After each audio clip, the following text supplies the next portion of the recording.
Thank you for coming to the Lander County Commission meeting, Town Board of Battle Mountain and Austin Board of This County conference Highways. will now be recorded. That's okay. Highway commissions, all right. Brian, you want to lead the pledge? Yeah. I pledge allegiance to the flag of the United States of America and to the republic for which it stands, one nation, under God, indivisible, with liberty and justice for all. All right, we're going to have a moment of silence.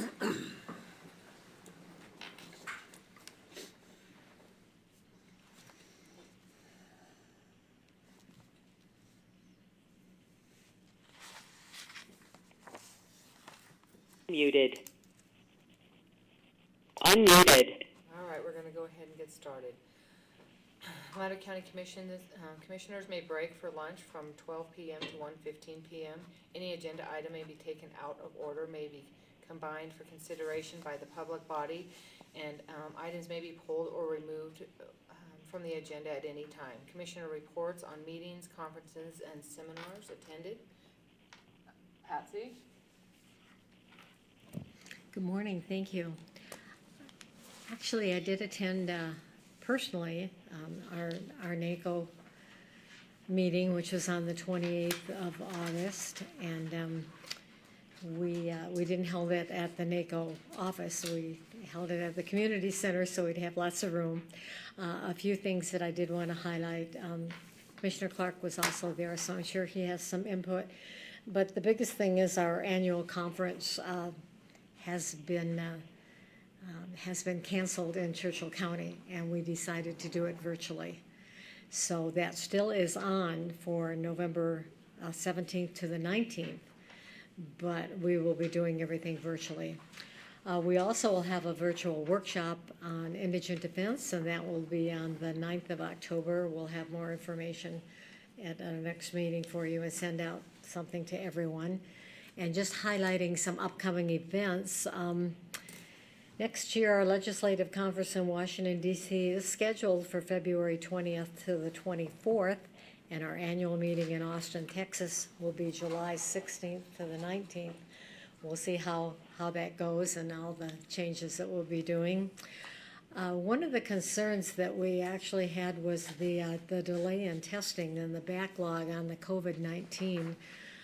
It seems to be quite a delay for the counties, and so NACO asked Dagny to draft a letter for us to the COVID-19 mitigation task force and the governor, asking if we might be able to speed that up. And if you remember, it was months and months ago, I said Clark County actually started doing their own testing, so they could do a quick turnaround. And they thought 7 days was just too long with the backlog of where we are. So they are sending a letter out for that. On the 2nd of September, I did have a Justice and Public Safety meeting. That's my national meeting. We were concerned with a lot of things that came down on cybersecurity, and we had some folks speak to us on intergovernmental affairs and such, which I will bring up as things go along. On the 8th of September, we had a chamber meeting. Things are going along rather smoothly. We do have our big biking. It's Outbrand, which is one awesome tour biking across Nevada that we host every year, and that's the only fundraiser that we actually will be holding this year. Everything else has been canceled, but they're looking at about 20 riders, so with staff and everything, we're still way under the 50. And it's held in the town hall, so we're okay on that with what everybody's doing. Looking forward to planning some Christmas things, of course, our nativity and such. And also on the 8th, we had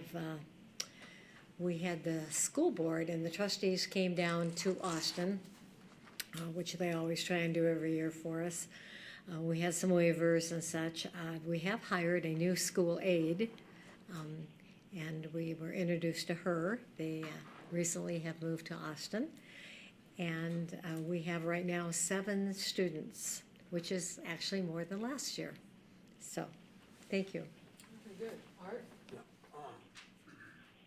that's gonna be a virtual meeting in November, right, for the state meeting? Okay, so his isn't turning. There we go. Oh, there we go. Yeah, I went to the NACO meeting in Carson City. Patsy reported on what went on. Rather interesting observation. When you go shopping in Carson City, you cannot try clothes on. But you can put your hands on all the clothes while you're checking for sizes. I thought that was pretty interesting. We were supposed to have a pool lock meeting Tuesday night, but we couldn't get a quorum, so hopefully next month. All right. Yesterday I went to Reno specifically to meet with a gentleman by the, mine's on all the time, right? By the name of Ty Gray. He's the president of the Nevada Mining Association, because I wanted some understanding of what was going on with the net proceeds and the resolutions that have come through and what is, we're told that's gonna happen in October. So what he had stated to me, he showed, actually my husband went with me and he showed us the presentation. If everything stays as it is right now, they have an entire campaign they're going to run in order to protect the net proceeds for their benefit and ours. Basically the same idea as what Nevada NV Energy did for the last campaign to when they were trying to go be able to split the two types of companies. So they basically hired the same firm to do that campaign. So however, I asked him basically point blank, before we got started, I just said, I want to know what you're going to do for all the rural counties as Nevada Mining Association. I mean, point blank, what are you doing for us and these counties?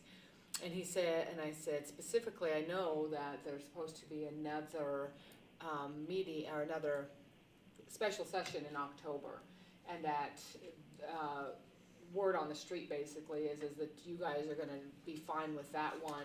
These three will go away and you'll go forward with this other resolution, which is basically taking net proceeds out of the Constitution. And I'm on the phone weekly with Pete Gochia, because that's who I ask, what do we need to do, what don't we need to do, and this is where some of the confusion lies with me. And I tried to have him, Ty, explain it a little bit better to me, but it sounds like they're going to have another special session. The governor's gonna pull another special session, and they have basically agreed that they will take it out of the Constitution. And with that being said, I said, what happens to the counties? Are we still protected? And they said, yes, we still get monies as we have in the past.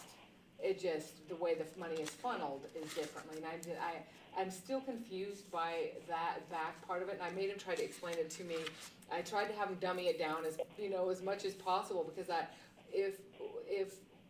why would you take it out of the Constitution and agree of that if it's not a big deal to leave it in?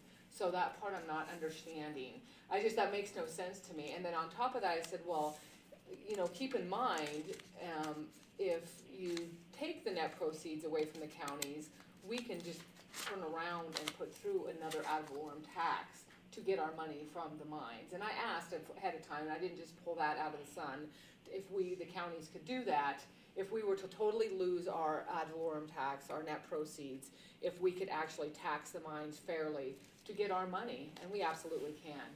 And so that's something that people need to know in the case of worst case scenario. If, and I don't think they realized that, anybody had that idea in their head. So still, the one that to be watching for is a resolution that comes through in October, and exactly what the purpose is.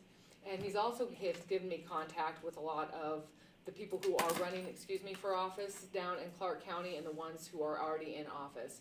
Because he said, you speak to any of those people and they know absolutely nothing about mining.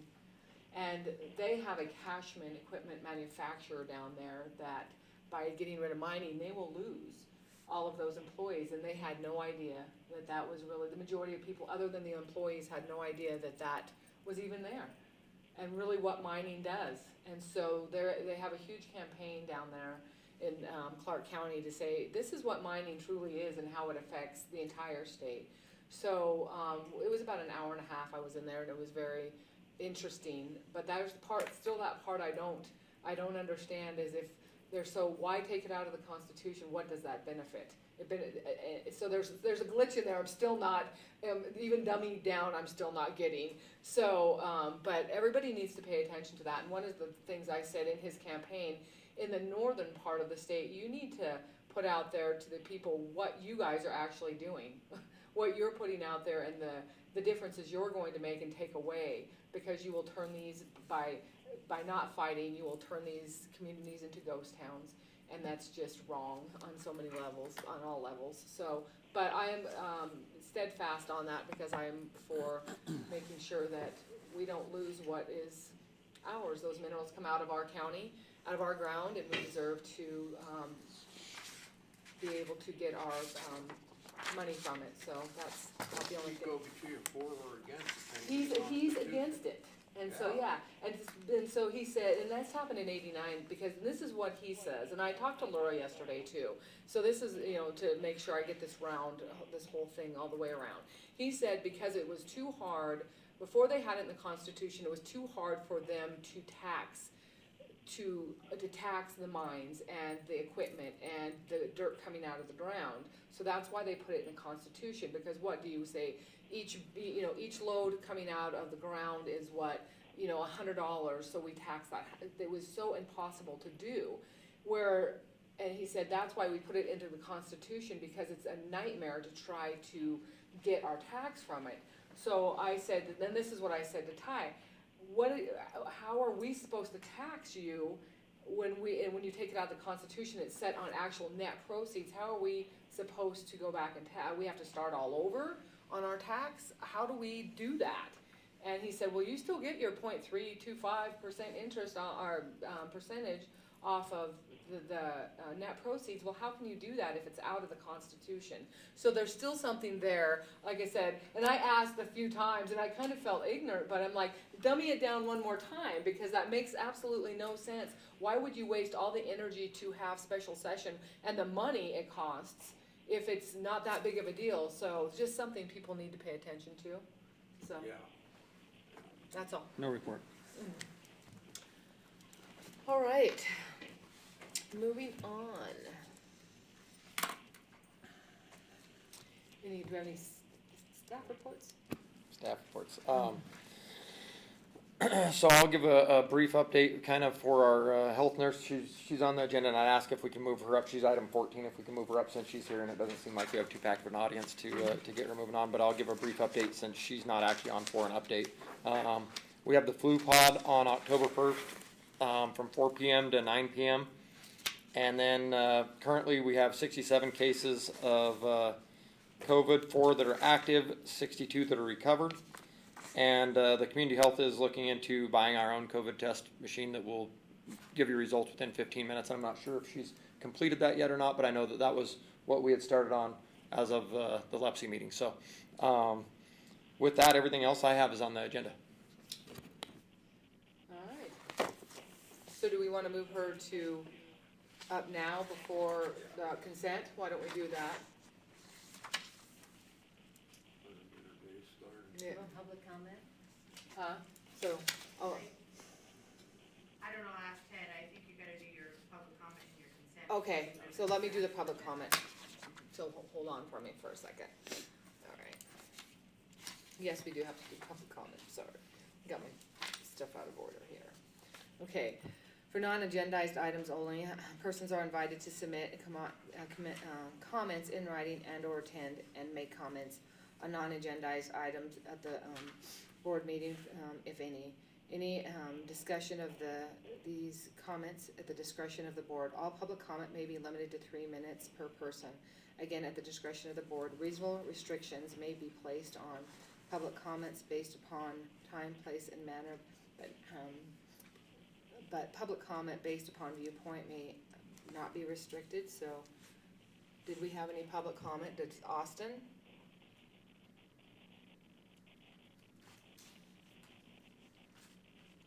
Muted. All right. So moving forward with no public comment. Unmuted. All right, so are we good to go forward now? Okay. All right. Do we wanna do our consent agenda first? No, well, I just thought if we just Yeah. get her so she Oh, can I get out thought of here. we need to do Oh, I our think consent. we need Do we to have to do the do consent agenda first? agenda. Okay, all right, I'm sorry, guys. All right, all matters listed in the, under the consent agenda are considered routine and may be acted upon by the Board of County Commissioners with one action without extensive discussion. Any member of the board or any citizen may request that any item be taken from the consent agenda, discussed and acted upon separately during the meeting. Consent agenda materials are available at the Lander County Clerk's office for viewing, and copies are available for a nominal charge. Number one, approval of September 10th, 2020 agenda notice. Number two, approval of May 7th, 2020 special budget workshop meeting minutes. Number three, approval of May 14th, 2020 meeting minutes. Number four, approval of May 19th, 2020 special budget workshop meeting minutes. Number five, approval of May 21st, 2020 meeting minutes. Number six, approval of July 23rd, 2020 meeting minutes. Number seven, approval of August 13th, 2020 meeting minutes. Number eight, approval of August 27th, 2020 meeting minutes. Number nine, approval of payroll change requests. So do we have a motion? I have not received any minutes at all, and I'm assuming that's true for the rest of the Yeah. board. No, I have Okay, not. with that, I will make a motion that we approve number one, the agenda, and number nine, the payroll changes. I'll second the motion. So I had the motion by Patsy, seconded by Brian, all in favor? Aye. Aye. Aye. Alright. So, do we go ahead with her now? What agenda are you on? I was 14? on number 14, Thank you. sorry. I'm not talking loud enough, I'm sorry, number 14. So we're gonna go for possible action to approve, disapprove, oh, no, yeah. Yeah. Yeah, okay, to disapprove the road closure October 1st, 2020 for annual flu pod. The roads to be closed are Stone Avenue, Watt Street, Palmer Street, and West Humboldt. All right. Let's Good see. morning. So we have our flu pod scheduled for October 1st. These are the 4 roads that we close every year, so we're just asking to do that again this year. We've contacted all the, if anybody that lives there, works there, they know it's coming and they've been. We haven't notified. yet, but we Okay. will. Right. All right, so do we have a motion? No, I'll make a motion that we approve the flu pod for October 1st. I'll second the motion. You need to do the closure for the road. You need the whole, For the roads. Okay, I'll amend my motion. I make a motion to approve the road closure October 1st, 2020 for the annual flu pod. Roads to be closed are Stone Ave, Watt Street, Palmer Street, and West Humboldt. I will second that motion, and for the record, I'll also have put in that they have scheduled the flu shots for the 29th of September for Austin, but we don't need to close any roads. It will include Austin, Kingston, and Gilman. All right. Okay, I just have a question on Palmer Street. Where are you gonna close it? Which Because one is You Palmer? can't close it on this end because the trucks come out from the Maverick. So when they come from Palmer, that's Burrell's Ranch. Which one is Palmer? I'm That's sorry. by the senior. The John Marvel So Senior? we close it I believe right there. right there at the senior center. Okay. Yeah. Okay, just as long as the trucks Yeah. can get out. All right, so the motion was made by Art, seconded by Patsy, all in favor? Aye. Aye. Aye. Thank you. Very good, thank you. You look tired, Brandy. Get some rest. Allergies Uh, and COVID. Thank you. Thank you. All right, for number one, for possible action to approve, disapprove the payment of bills.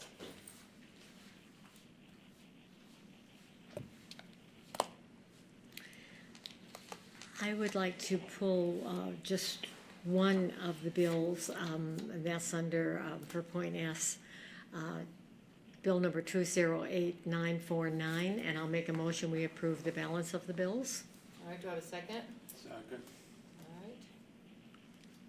Patsy made the motion, Art second, all in favor? Aye. Aye. Aye. With that, I make a motion that we approve check number 208949. Second? I'll second. All right, so Patsy made the motion, Art second, all in favor? Aye. Aye. Aye. I abstain, it's made Abstain. to my employer. All right, very good, moving on. For possible action to approve, disapprove November, December Lander County Commission meeting and the set holiday schedule. All right. Since we don't have a schedule, it's all up for discussion. Yes, it is entirely up to this board. Sometimes I think you guys do one meeting in December. Yeah, one in Sometimes we December. do one meeting in November, sometimes one in December. It just depends. When I looked at the schedule here, it looks like if everybody's comfortable with December, that we can change to the 5th and the 19th and do 2 to end up the year. And if we do that in December, then we can backtrack to November. We could do the 2 in November, but it does, if we do that, we have plenty of time, we have the 2 weeks in between. But if we did the 5th and the 19th, that does hit on our NACO annual meeting. It's virtual, so I'm not sure what it's gonna look like at this point. Whether it's just gonna be the morning, or, you know, whether we miss some important things, I'm assuming we may, but, Could we do it, if we do that, then we just leave the 12th as we already do and just cancel the one for Thanksgiving, which is the 26th. So so do totally one up in November? to you, yeah, in November. Yeah, 11-12 meeting in November, and then come back 12-10. No, we come back, we'll move December. We have to move December to the 3rd and the 17th. The 3rd and the 7th, yeah, that sounds good. Would that work okay? Yeah, I'm good that'll be with fine. anything. Yeah, Okay, well, if everybody's comfortable with that, then what we'll do, I'll make a motion that we cancel the second meeting in November, which is the 26th, and change our December meetings to the 3rd and the 17th. okay, I'll second that. All right. Patsy made the motion, Art second, all in favor? Aye. Aye. Aye. Aye. All right, very good. Moving on. For possible action to, Kathy? oh, Third and the 17th? Yeah, Sadie has a note about the canvas of the vote, special meeting November 16th. so the November 16th, is that what you said? to canvass the votes. Oh, to canvass the votes? Can she not do the canvas of the votes on the 12th meeting? On the meeting of the 12th? No, it has to be, 16th or later. She's got the 16th written down, because most of the counties are doing that. So is that something So that we need to just, have a special meeting for that We- day? We can call for a special meeting Okay. later. All right, so that's what we'll do. November, we're gonna go November the 12th, right? Okay, so tell me again, Kathy, that the 3rd is the election, and you have to wait 7 days for everything to come in, It might even be longer than that. I right? think it's 9 or 10. But you don't think it would be ready on the 12th? That's 7 business days. I was gone, so you'll need to confirm that, but. Well, that's okay. We, like I Well, yeah, said, we can we always- we did have it time before to- with just a special session if we need to, no problem. Okay. So number 3, for possible action to approve or disapprove resolution 2020-12 requesting that the governor of the state of Nevada, Attorney General of the state of Nevada, and the Attorney General's Office of the United States will ensure the citizens' rights to vote in person at the 2020 general election is mandated and authorized the chair to sign. Did we call for a vote on number 2 on that change? Do we need to? On the change of the schedule? Yeah, we need Yeah, a we did. motion on that. Yeah, Patsy made the We motion. didn't on the special session, but. But we don't do, yeah, we Yeah. don't. No, we haven't. Because we don't know what the date is yet. Set it later. Yes, but you But we did called on- for a vote on the other one? We had a motion and Yeah. a second and a call Yeah, for a yeah. vote? Oh, I didn't Is remember it saying on that. that one? Okay. Didn't Kathy make sure that I'm not wrong on that? Cause I thought, I put that there were ayes. okay, alright. Okay. So, would you like me to reread in number 3? Okay, So this one was brought to me actually, by Adam Laxalt's office, just wanting this would like to see if this resolution could be placed in, to guarantee that people could vote, in person if they wanted to. So I don't know what the feeling is of everyone else. This is very confusing. Judy has stated that they had something happen to where that is an option now. Yes, and I found that out actually today. I asked that, so I don't even think we'd have to do this resolution because it's counterproductive, because it's already being done. So, how does that go? No action. No action, can we just go for no action on this one?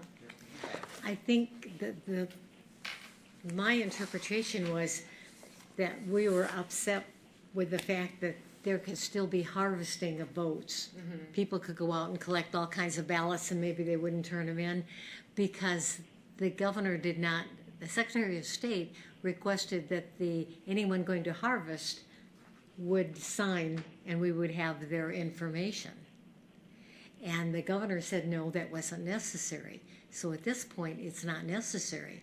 Where if you do, let's just say that you do a voting registration. Okay, so here you are going out collecting registration. And if you didn't have to sign up and record all those numbers with the state of Nevada, with the Secretary of State, you could throw away the party you didn't want. I mean, you're not accountable. You're not accountable anywhere. And it's the same way with collecting the ballots. If you go out and I collect all my neighbors' ballots, but I know that some of them didn't vote the way I wanted them to vote, I wouldn't turn it in, and nobody would even care or know. So the Secretary of State said, we want to be able to have them accountable if they're going to pick up ballots. And that's what I understand the resolution was. It was kind of saying, okay, this is where we are, but we definitely do not agree that they don't have to be registered. So it was just putting it on record. So would you like to do that or not? But I understand that was the point. Well, then we can go ahead and put it on the record for that. And that was one of the biggest things I've heard from, once again, Pete Gokachia and the fear of vote harvesting. And so, just exactly what you've said. So I don't know, that it would hurt anything to do it.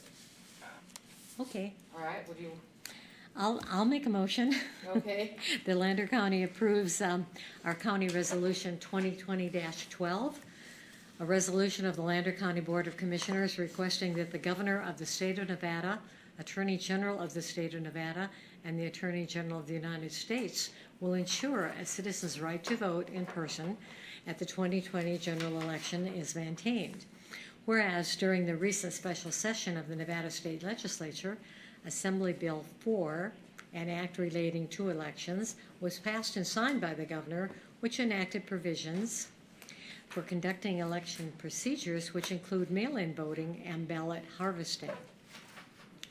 And whereas the Lander County of Commissioners has a duty to uphold the Constitution of the United States and the state of Nevada, and whereas Nevada Secretary of State Barbara Kavasky recently testified that Nevada has only one full-time investigator to look into election irregularities, the potential of which is tremendous with mail-in balloting and reckless third-party ballot harvesting, and whereas it was recently discovered that thousands of ballots were found to be returned and invalid, thereby placing at risk equal protection for rural and frontier voters, and whereas this violates the fundamental principle of one man, one vote when erroneous or illegal balloting occurs in our major metropolitan areas. Therefore, be it resolved that the Lander County Board of Commissioners opposes universal mail-in balloting and ballot harvesting and supports maintaining our traditional election model of absentee and in-person voting. Be it further resolved that the Lander County Board of Commissioners urges the Secretary of State, Barbara Kavasky, to stand up for Nevada citizens by declaring publicly that Nevada opposes this assault on its elections and is not prepared to address such a radical, unproven, and untested method of election. Be it also resolved that the Lander County Board of Commissioners expresses its strong disapproval of the Governor of the State of Nevada for refusing to order the registration of ballot harvesters by the Secretary of State's office, thereby opening up Nevada's voting process to potential widespread fraud and abuse. Passed and adopted and approved this 10th day of September 2020 by the following vote of the Lander County Board of Commissioners, and authorize the chair to sign. I'll second the motion. All in favor? Aye. Aye? Aye. All right, very good. So Thank you. just for the record, we will have to get a more official document that has the proper margins for recording purposes. Okay, So we'll have to reach out to them. We do not have that one. okay, very good. Alright. Patsy made the, oh yeah, I already went that far. So, for possible action to approve, disapprove E-Compass Vitus, of Nevada to place 2 historical monuments in Austin, Visitor Center, and rest stop, 87 Main Street, Austin, Nevada. For the record on that, we already do have a historical marker that the E-Compass Vitus of Nevada has put at the Visitor Center. They are very active in historical monuments everywhere, and they asked if they could do that. They did approach the Chamber and the Historical Society, and my understanding is that everyone was in favor of that. It's just more history. They did include exactly what was going to be on, because it's rather lengthy. The two plaques are, one is the Reese River Navigation Company, which is infamous, and the Sazerac Line Club, of course, which many books have been written about. So it's part of Austin history.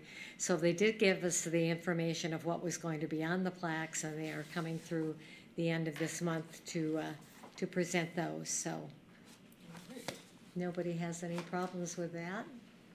I will make a motion that we approve the E-Compass Vitus of Nevada to place the 2 historical monuments at the Austin Visitor Center, which is at 87 Main Street in Austin, Nevada. I'll second. You second that, Brian? Yeah. All right, so Patsy made the motion, Brian second, all in favor? Aye. Aye. All right, very good. Moving on. Did we want to open that up if there's any comments at all from Austin? I don't know whether they wanted anything on the record. Are there any comments from Austin? No. All right.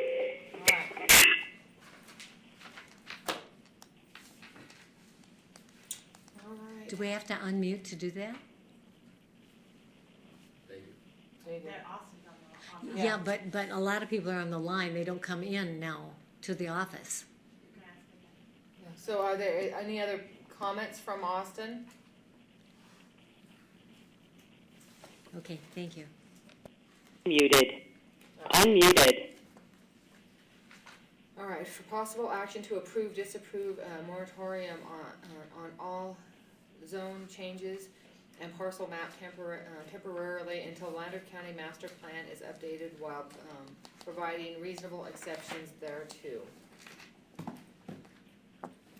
So I put this on the agenda. I think in the past it's been a slightly heated topic when we come up and do these zone changes and we're parceling areas down to where we don't have enough room for septics, or we will exclude other land from septics.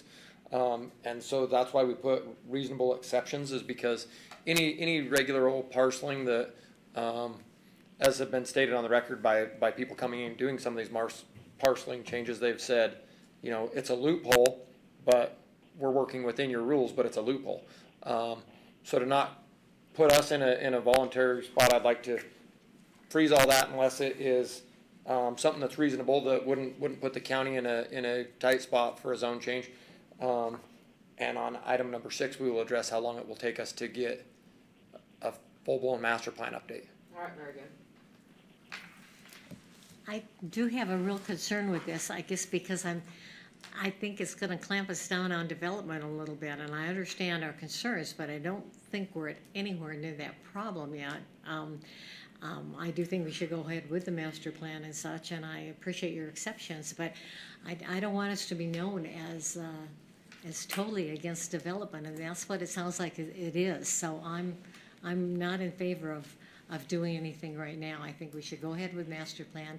But again, the master plan is a living document. I mean, we always go on and can do things and make changes, but I just hate to stop everything, and I think that's what it Well, I looks like think it's the doing. Hold on, Urgency. maybe you open up item number 6 while you guys are talking about all of it. Can I open up I would open number up 6 into the 6, record? Yes. Okay, so I'm gonna go ahead and read number 6 then.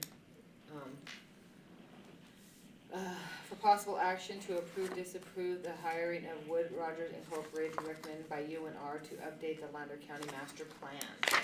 So we do have a gentleman here from UNR that will speak on behalf of this, and I think that these master plans, even though they are a living document, the last one never did get completely updated, and we do have areas within Lander County that are already over on the septic densities, and people are looking at dividing them down, and that's what we're trying to avoid moving forward. We aren't trying to limit growth within Lander County because we obviously want to be pro-growth, but we also want to protect this board and the citizens of this county that buy land. That was the thought process behind that.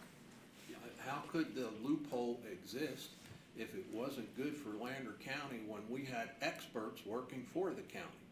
Eventually, with the plan that's in place, we were gonna be over on the septic density.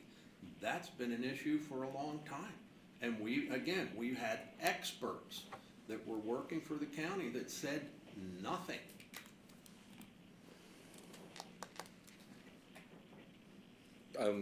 For the record, Fred Steinman, Assistant Research Professor with the College of Business at the University of Nevada, Reno.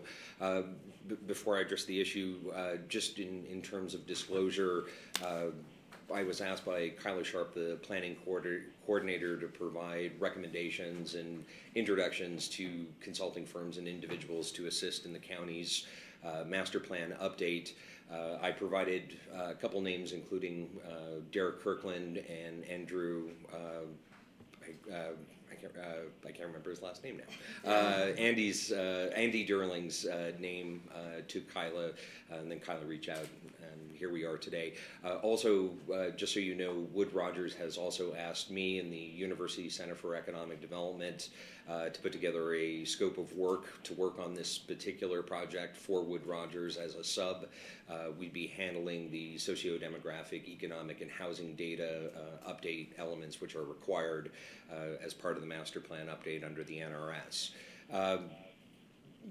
Maybe to kind of answer that particular point, master plans, as Commissioner Waits pointed out, are living documents. Conditions in a community, in a county change over time and can change quite quickly. Since the last time the master plan was comprehensively evaluated and updated, certainly, post-Great Recession recovery, changes to the regional economy, are going to impact demand loads on various public services and infrastructure.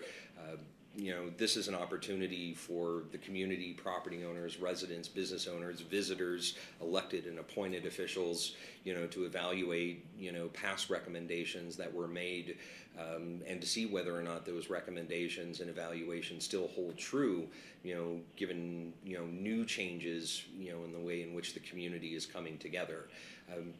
I know that's probably not the most direct answer. It's hard for me to give a direct answer because I wasn't part, of previous discussions and recommendations that were made by experts or staff to the board on past updates and evaluations.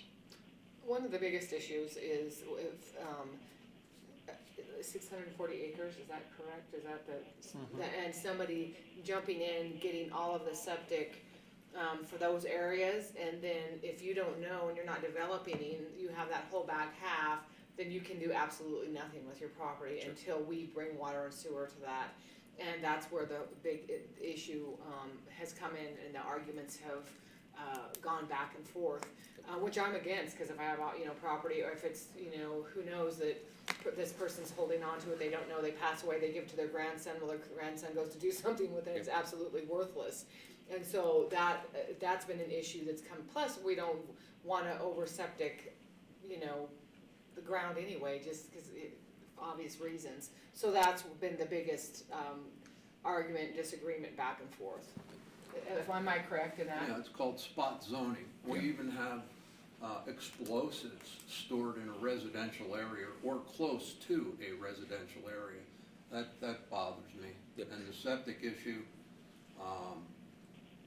we have a builder developer that holds it close to his heart. I found a loophole. That is, again, one of the advantages of taking a comprehensive overlook at your master plan as well as subsequent zoning ordinances, which are, tied to the master plan and the specific policy elements of the master plan, is to identify loopholes, that individual property owners or outside speculative, developers have taken advantage of, and then, exercising your right as the policy-making body for Lander County to close those loopholes. That's why communities engage in these issues, because when the master plan was first constructed, maybe that wasn't a particular issue, but the market and individuals try to innovate around regulations. It's the constant tug of war between the public sector and the private sector. The public sector regulates, and the private sector looks for ways to get around those regulations. In terms of spot zoning in particular, that is a trend that has gone out of fashion, if you will, in the planning world for exactly these reasons. Not just in non-metropolitan communities, but in large urban metro areas as well. It's been a headache for communities dealing with spot zoning, where an individual property owner in a residential area can put it up an industrial use. Obviously that's going to have negative impacts on the surrounding property owners, but because of the spot zoning, the hands of the local body are kind of tied. So there's been probably a movement over the last two decades or so to eliminate spot zoning, from zoning ordinances and master plans in It general. would seem in Lander County it was the trend for 20 years. And you'd be absolutely right, as it was the trend in just about every jurisdiction in the United States, really, metro or non-metro, because during the formation of those master plans, historically, as well as the subsequent zoning ordinances, there were lobbying forces, and they could, shift policy in ways that were favorable to them as individuals at kind of the expense of the community. But again, an opportunity to really, to a certain degree, almost tear apart your existing master plan and the existing zoning ordinances and look for those loopholes, and then start asking questions such as, do these existing policies, are they still in the best interests of our community, of our citizens, of our property owners, of our business owners in general? Is kind of the fundamental reason why, communities regularly engage in this type of comprehensive update. And so what would be the length of time to get that updated to where we're not holding people up from development? So that's one of the reasons I put Wood Rogers on here. They did Dayton's, and they're currently doing Fernley's. They completed Dayton's in 3 months, and that's an exceptionally fast time. And Dayton was really pleased with the final product. Okay. We're I don't- also working with Douglas County right now as well. We're just finishing this up. That's about a 3-month turnaround. We started really August 1st. Community meetings are this week, and Wood Rogers is expecting to take a revised master plan document to the Board of County Commissioners and the Planning Commission in Douglas County next month. Because you're not reinventing the wheel. So, I mean, Exactly. Yeah, you're not writing a master plan from the ground up, which is Yeah. a much more exhaustive and Okay. time-demanding process. But I would think 3, 4, with the holidays coming up, Thanksgiving in November, December is Christmas. Might add some additional time just because nobody really wants to do any work during the holidays. It's hard to get community engagement and buy-in when people are celebrating those holidays. There might be a little bit of carryover into 2021 just to complete the project, but 3 to 4 months would be a very reasonable time frame. I don't think there's any doubt that we want to certainly go ahead and update our master plan. But on the other hand, if something was coming up that we decided was more spot zoning or we did not approve of, just because the old master plan says it's in there, it doesn't stop it, doesn't mean that we have to approve it here. I mean, planning or us, either one. We have to watch the legal part on that of what they have done already and what's been approved and what they spent, et cetera. So there's a lot of things to look at. But what I'm saying is, if you really feel we are going to be in trouble before we finish this master plan, I know we have other ways to handle it other than just saying, let's just stop everything except exceptions. And especially since we can get a master plan update so much quicker. So, I'm just not in favor of doing that, but I do have a question. I don't personally have a problem with the moratorium, and especially how it's written here, it's like, while providing reasonable exceptions there too, so we're leaving it open to hear it as a board and make a decision at that point. I know, but when developers look at that and look what's happening, And we're talking 3 to 4 months, come on, let's get real. I am, so why do it at all? Why even put it on the record is what I'm saying. But I do have a question under the contract time, contract amount, so, comparably, you're familiar with other master plans and such, so how's the update cost? I know the contract. Yes, so I will be come- back, and it will be on the very next No, I agenda understand for the total amount to approve it, but Oh, okay, but we can approve the people to do it without even knowing what their prices are? That's You can approve it with the Tradi- request that you bring it conditionally? back to Yes. the- okay. Yeah, I wanna make Thank sure you. they're not tied to any real estate groups, they don't financially gain on their work in our thing, you know. Yes. Make sure and that's, I would and like have to a make signed sure that agreement. that's, and that there's any disclosures of anything. Please, yes.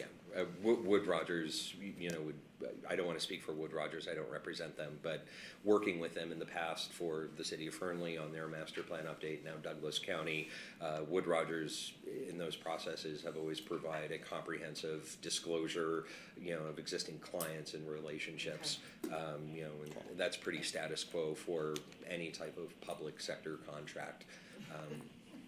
And, as Wood Rogers has requested, that the Center for Economic Development, my shop at UNR, provide a scope of work to complete some of the work, we'd be providing that disclosure as well, through Wood Rogers. we do have a gentleman on the phone from Wood Rogers, if you guys would like him to speak. Yeah, absolutely. His name's Derek. Derek, are you there? Yes, I am. How are you guys? Good, thank you. You're on. So just to answer some of these questions, we are not tied to anyone in Lander County. Bert had reached out to us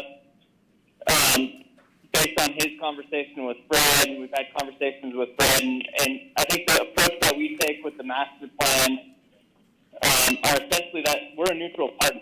We work for you guys. We're there to help you guys figure out what the issues are and figure out ways to update the master plan, and in this case, potentially even the zoning code, to help kind of address those issues that are being brought forward.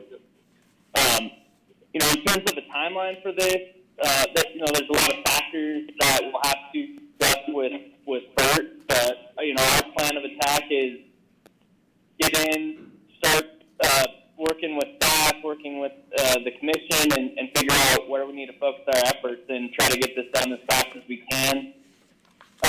But it really depends on how much data is available already, how many maps we have to update. There's a lot of factors involved, but I think a reasonable time frame for this update for both the master plan and zoning code would be somewhere around 4 to 6 months. And there's things that we could do, if the septic are a major issue right now, we could jump straight to the zoning code and look at some potential ways to look at updating that while we're doing the master plan update as well. So. Okay, thank you. Is there any questions for him?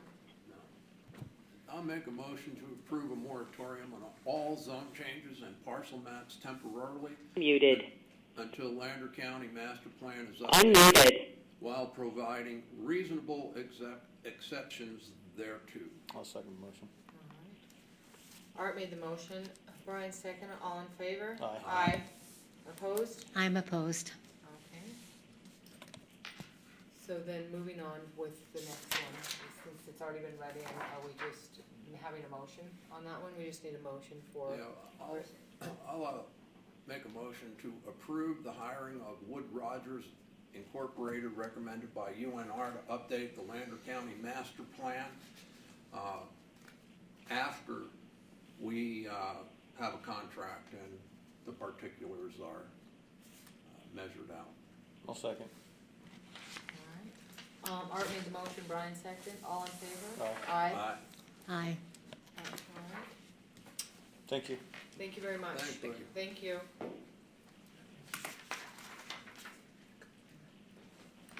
Alright. So moving on to 7, for possible action to approve, disapprove resolution 2020-13 for the 5-year capital improvement plan and authorize the chair to sign.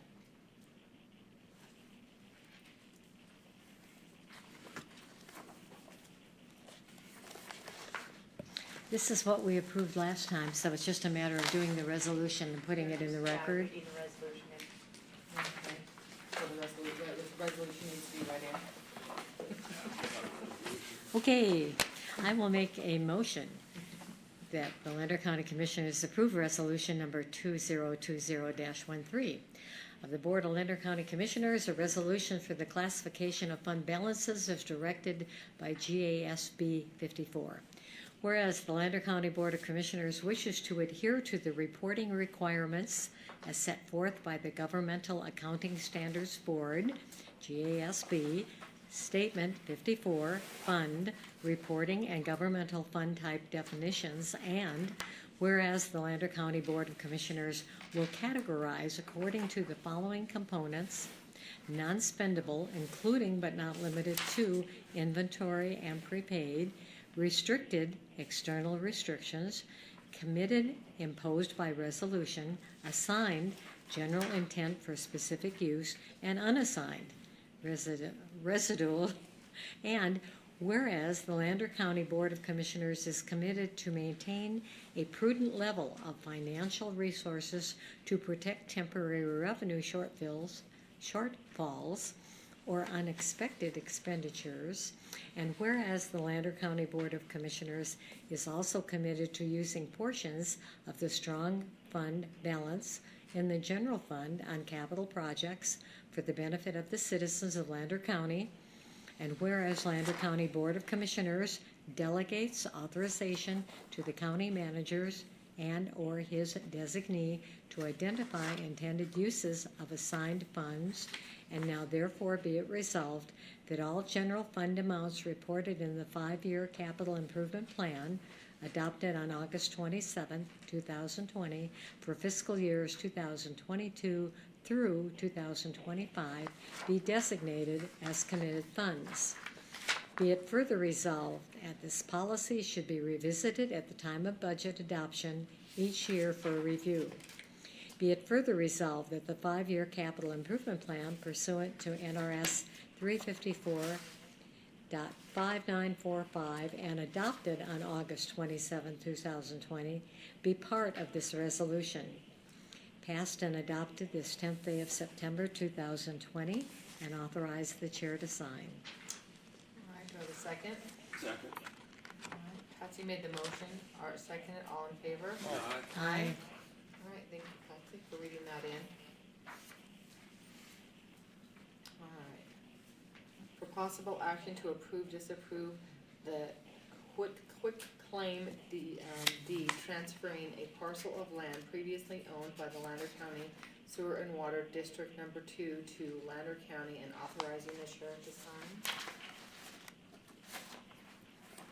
I'll make a motion that we approve a quick claim deed transferring a parcel of land previously owned by Lander County Sewer and Water District Number 2 to Lander County and authorize the chair to sign. All right, have a second? Second. All right. Art made the motion, Brian seconded, all in favor? Aye. Aye. Aye. Alright.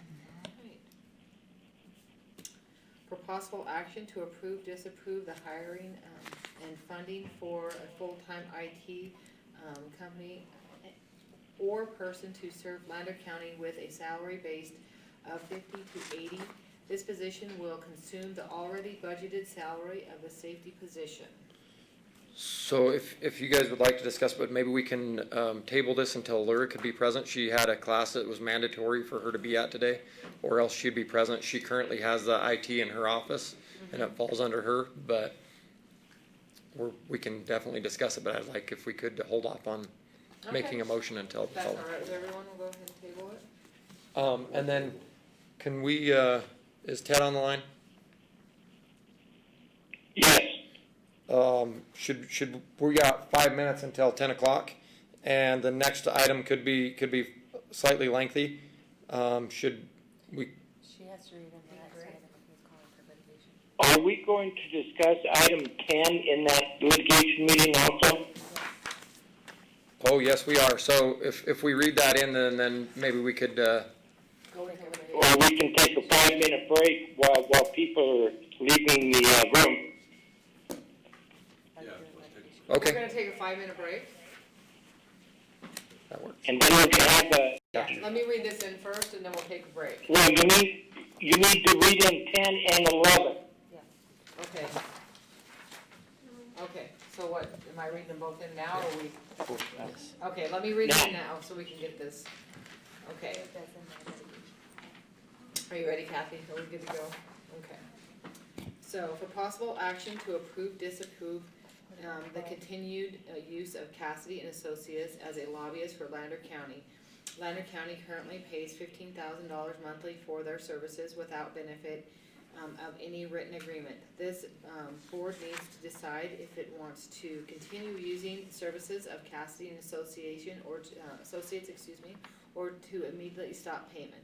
The previous expired agreement was not approved by this board in an open meeting. If the county chooses to continue the services of Cassidy and Associates, to then choose from one of the 3 following proposals submitted by Cassidy and Associates, or to negotiate something new after discussion with their representative. Option 1, status quo. Scope of work enacted Lander County Land Management Conservation Act as outlined above. Terms, the engagement month to month, fee $15,000 per month, paid in advance. Option 2, current scope of work plus comprehensive federal advocacy scope of work, existing scope of work, as well as additional federal items, e.g.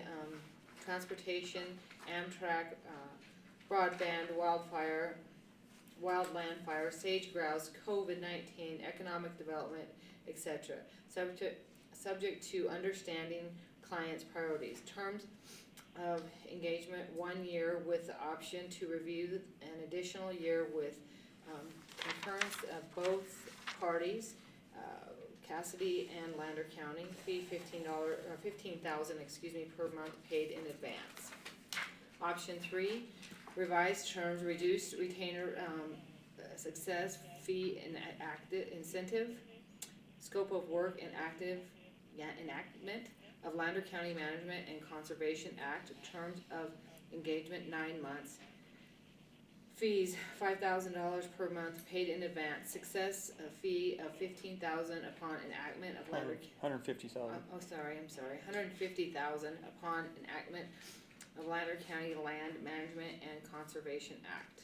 And then I'm going right into 11 to You're read. gonna read 11 and 12. 11 and 12? Okay, so then number 11, for possible action to approve, disapprove, continuation or dissolution of agreement between Prezant and Maloff of Lander County against the Army Corps of Engineers. If Lander County chooses to dissolve this relationship with Prezant and Maloff, then to discuss and take all necessary actions on retaining other outside counsel or using outside counsel already under contract with Lander County to deal with the Army Corps of Engineers. If Lander County decides to continue with the services of Prezant and Maloff, then to discuss why Stephen C. Maloff of said firm believes that Lander County needs to retain the additional service of Mark H. Gunderson's law firm regarding the development of Treasury intercepting funds payable to Lander County. 12, for possible action to approve, disapprove retainer and fee agreement between Lander County and Gunderson Law Firm for the purposes of the legal services regarding the Department of Treasury intercepting Lander County federal revenue and paying to the Army Corps of Engineers. So now we're going to take a 5-minute break to, what? Oh, well, yeah, you're gonna, yeah. So, what, I can't hear you. Are we going into break? Yeah. All right, we're gonna go take a break. Getting back to order? All right. So, going back to number 10, we're going to table number 10 for now. On number 11, it's already been read in, so I need a motion. I'll make a motion that we terminate services, with, Present. Pazant Wallace, In writing. Pazant Wallace, and, In writing. and who? In writing. In writing, and, instruct the county manager to look for, outside counsel. Very I'll good. second that. All right. So the motion was made by Brian, second by Art. All in favor? Aye. Aye. Aye. All right, very good.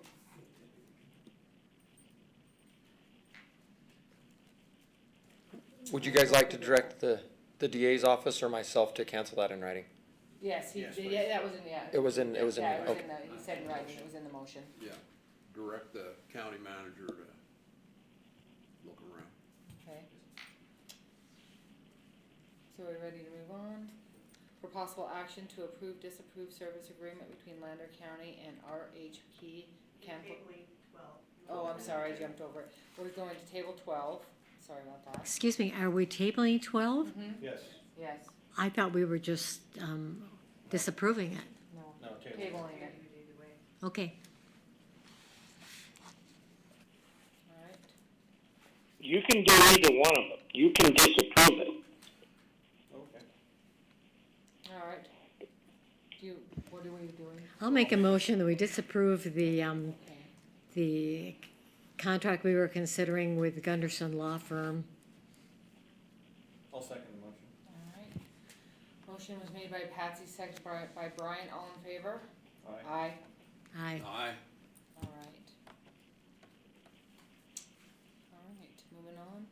For possible action to approve, disapprove the service agreement between Lander County and RHP Mechanical Systems for the Lander County Recreation Center.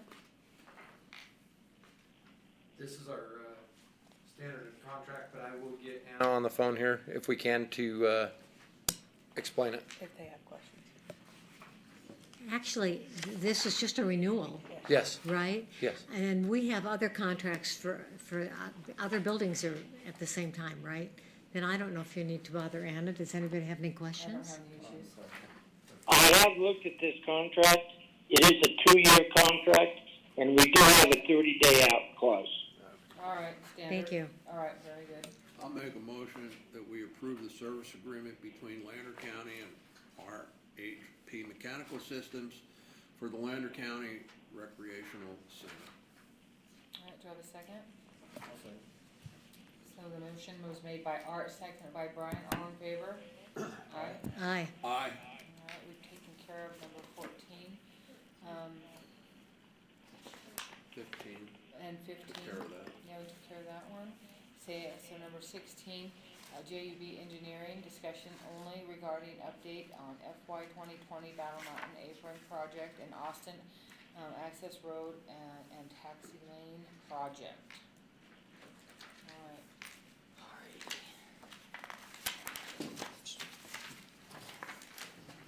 Good morning, Commission. David Meyer, JUB for the record. We just wanted to come give a brief update on our 2020 aviation projects for Lander County. The first project is the Battle Mountain Apron Project, which as you see in this exhibit, we brought this before. Project is actually funded by 2 FAA grants. Our first grant is this blue, reconstruction of the middle area. Our second grant is all the green, reconstruction of the west end, expansion of the west end, expansion of the east end and reconfiguration of taxiway A1. We have currently started construction on this first phase. We received the grant back in the middle of August, got that signed. We held a pre-construction meeting on September 1st at the airport. At that pre-construction meeting was myself, Michael Stutz, who is our on-site inspector, Mike Wilhelm, who's back there from our Reno office. He'll be assisting me with the project management, and then Anthony Yaka, who will be our secondary inspector to help Michael out. So we also had Qualcomm Contractors, our prime contractor, as well as Honeywell Construction, who's doing all of the dirt work. They're a pretty major sub. We had the BLM in attendance. We had Joe Miller, the base manager, and then Brock, and I don't know Brock's last name. Okay, Brock Eulich, who also works with their firefighting. And then Tyler Peterson and Doug Mills attended, since they're two pretty prominent users at the airport. So we had good turnout. We walked to the site, got everything ready, and broke ground on Tuesday. We've milled up most of the apron as of now. We're using those millings around the airport to help stabilize our staging area and haul routes. We're also sending some of the millings up to the landfill to stabilize that road there. The specs did have the contractor bring all of the excess rock and millings to the staging area already, as Bert and I had discussed prior to bidding it. So I went out there yesterday. I met with Melissa, and it's looking pretty good out there. So we'll start digging up rock probably next week. We're based on the contractor schedule. We're tentatively looking at finishing this first phase here the second week of October. So, and then I spoke with our FAA engineer this morning about the other grant. It has cleared Washington, D.C. as of yesterday. So that will probably be in your inbox early next week. The only thing they're waiting on is the new template for the 2020 supplemental.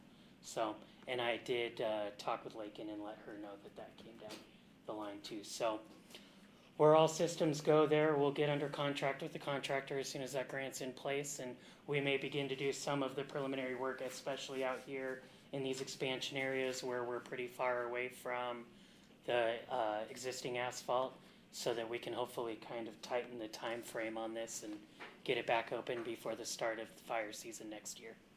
So that's our plan. I've been in pretty much daily communication with the BLM and the FBO out there, and they seem to be pretty happy with what's going on. So we're trying to keep everybody involved so that nothing slides by us. So we are also communicating with Aaron Martinez with AM Engineering on the water line project they have out there. That's also Honeywell Construction, so that there's some help in them being the contractor for both. So just county commissioners have any questions or? All right, I'll move on to Austin. I'm sorry I did not bring a visual for Austin. Austin, we are still waiting on the FAA to finalize and get concurrence on the environmental clearance with the State Historic Preservation Office, or SHPO. They did receive a letter back from SHPO requesting a little more information. We've received that letter. We're compiling that information. I know there had been talk at the last meeting about construction being pushed to next year, and based on SHPO's request for more information, that's probably how things are going to go. So we have been in contact with the prime contractor. He understands where things are at, and they're continuing to work with us on getting this project started. I know the airport's really excited to get that road especially paved out, and so we're looking at probably a early summer start there next year, late spring. So, and we are going to set up a call with the FAA here in the next couple of weeks to figure out what we can do to help them get through the SHPO concurrence, because it's the last step on the paperwork side of things. I do have a question, because that road is getting worse and worse. I mean, it's like layers of dust when you go out there. Doesn't the road and bridge every once in a while water it down for us? Have they done that recently? Would you check into that? Cause, yeah, we were out there, Monday, I guess Michelle said it was really bad, really, so Yeah, appreciate well, the it. recent heat wave, I'm sure. So that's on hold, the access road until spring? Until probably late spring, early summer at the earliest. So, I wish I had better news, but we gotta make sure we get all of the I's dotted and T's crossed with SHPO and FAA, so. Well, we're for the continuing. record, we wish you had better news too. Yeah, so, any other questions on Austin? Well, I think that's all we have, yeah, thank you, Commission, for your time. Appreciate it.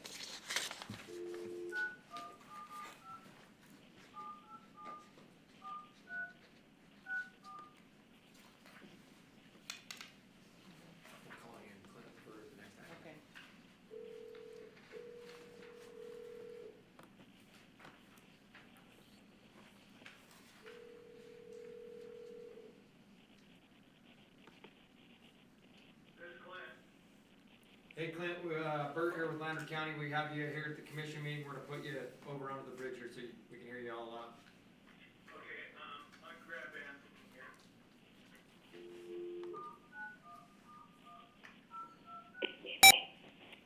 Are you there? We're All right, I'm gonna move forward. Action item for Summit Engineering to provide a thorough update on all work previously accomplished on the Battle Mountain Levee project and whether to continue to engage the service of Summit Engineering on this project or for this board to decide other options on proceeding with the project.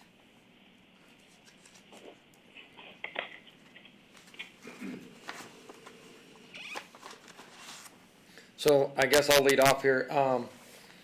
As it stands right now, last month, for the month of August, we were billed $33,127 for the levee project, and we haven't seen a lot more progress. There's a lot of plans. So my recommendation to the commission would be to freeze this and have another review done on this. And I would recommend that we have the review done once again by Jeff Eisenberg. He was recommended by Amadei's office previously when he did the previous review on them. The reason I recommend Jeff Eisenberg to do another review would be he is familiar with where they were in 2016, and so he should be able to compare that to 2020 and see what kind of progress we have made on this levee project. But I think that we should probably put Summit on hold until we have a thorough understanding of what we're doing and which way we're going with continuing spending this kind of money. Bert, do you have any idea, or do you remember, or is it in there about how long it took for him to do that review?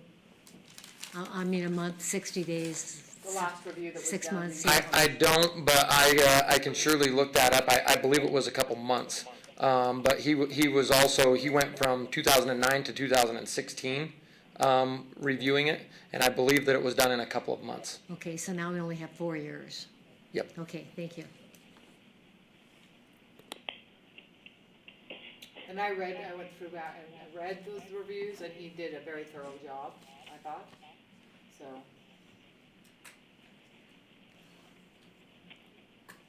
So do we have, Commissioner, this is Ted Guerrero.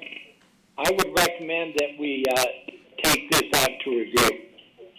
What do you say? we didn't understand you. He would recommend that we take this out for review?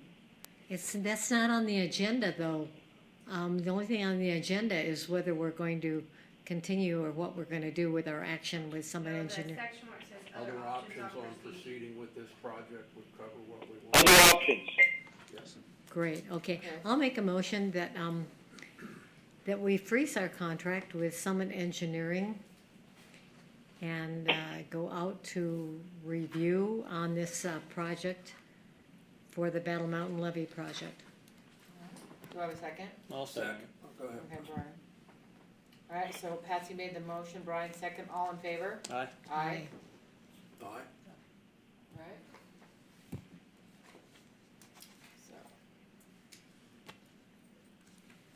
So, action item for Summit Engineering to provide a thorough update and all work previously accomplished on the Battle Mountain realignment project and whether to continue to engage the service of Summit Engineering on this project or for this board to decide other options on proceeding with the project. On the Austin. Huh? The Austin. Yes, and I didn't say Austin. Oh, I'm sorry. And I looked right at Austin. So I'm gonna reread that to make sure I have it clear, all right? For action item, Summit Engineering to provide a thorough update on all work previously accomplished, on the Austin realignment project and whether to continue to engage the service of Summit Engineering on this project or for this board to decide other options on proceeding with this project. All right?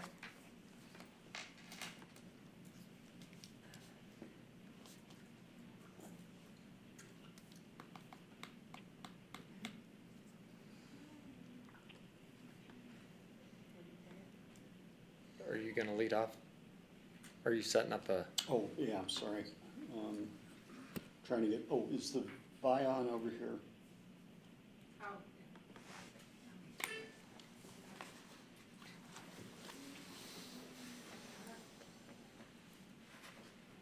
Okay, for the record, my name is Larry Gruby.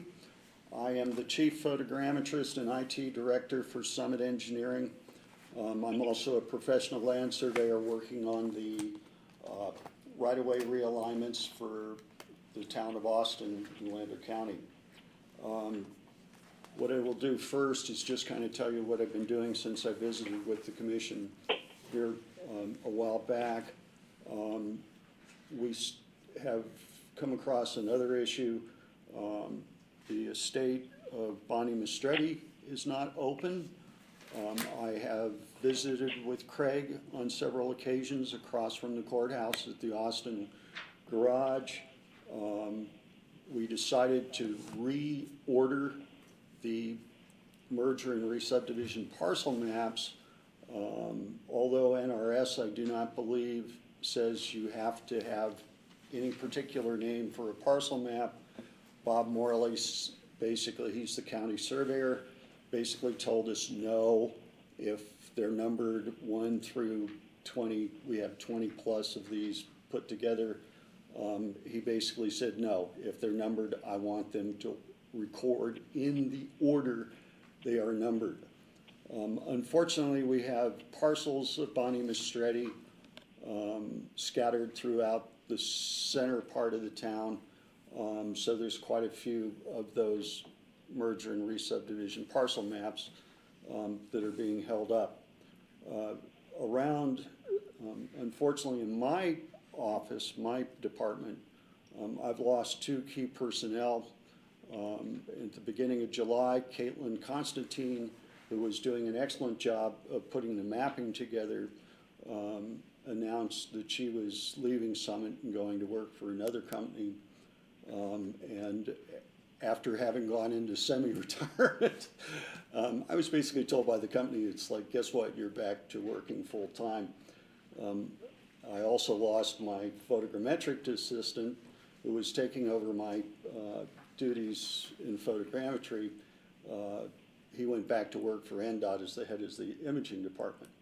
So needless to say, we are a little bit behind, and we aren't where I would like us to be at this point. Tom Gallagher started working with our planner, who is a student in civil engineering and would have been here today except for he had classes at this time. Nate Costin is who we are transitioning this to. In the 3 weeks, Caitlin gave us 3 weeks notice. In the 3 weeks, Caitlin was still here after she announced her resignation.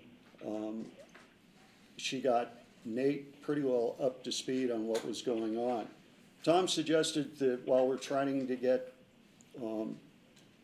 Mistretti on board to get his probate open so that he can sign maps, that we try doing some merger and re-subdivision maps instead of parcel maps. So we've started to do those on the edge of the city. Now, some of those are superseding some of the MRPMs.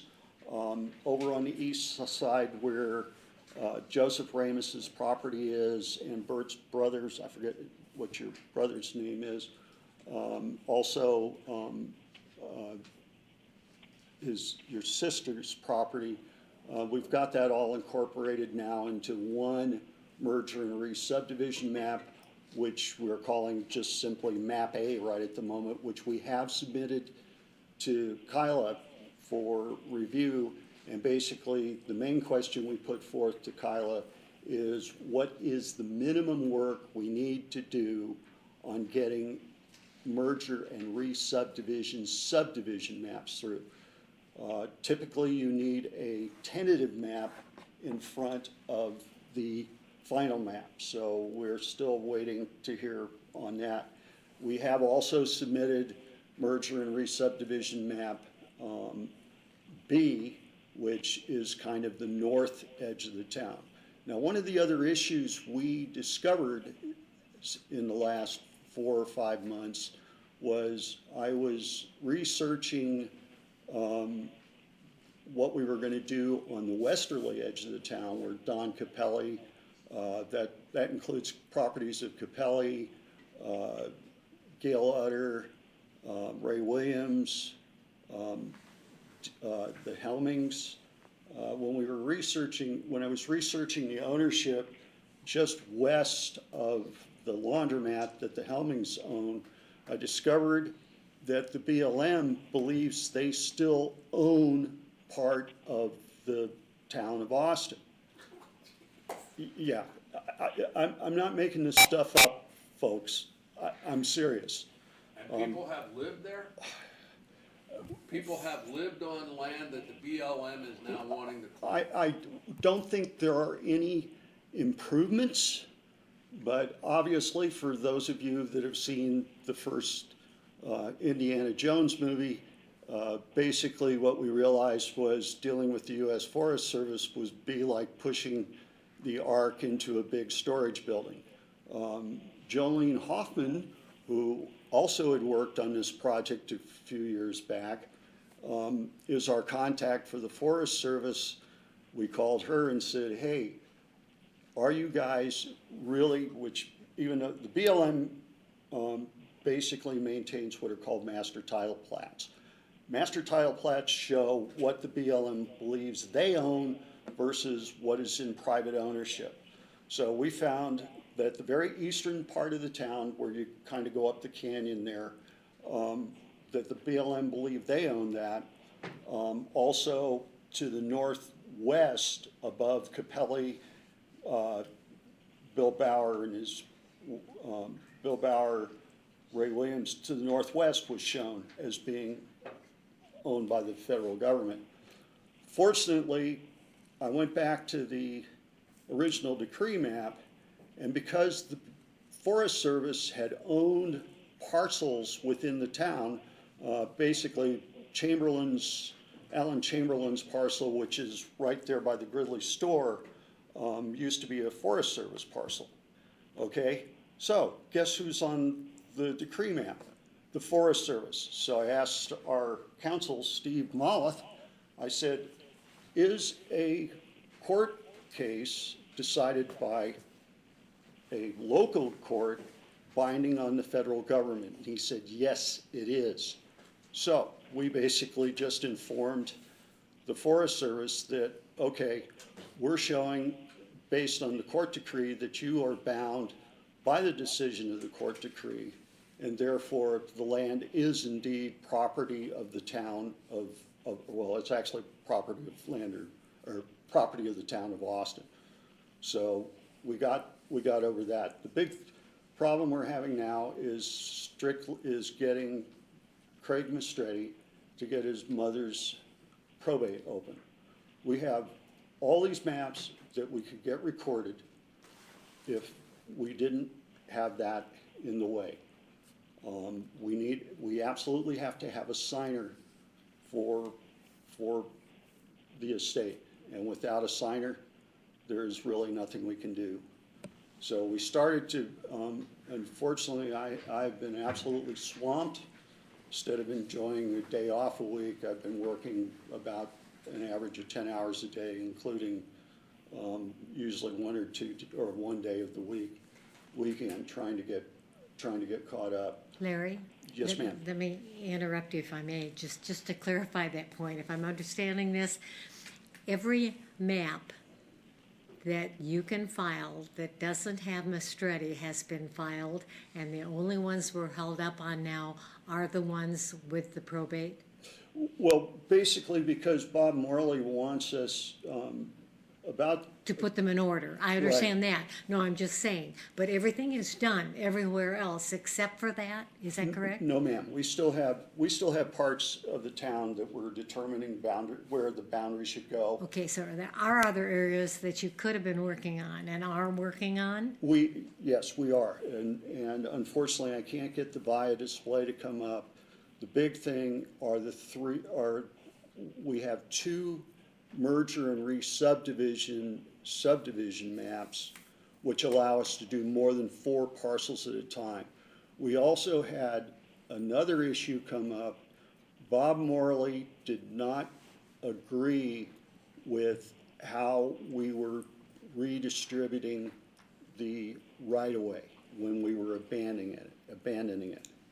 And unfortunately, that was a couple of months ago.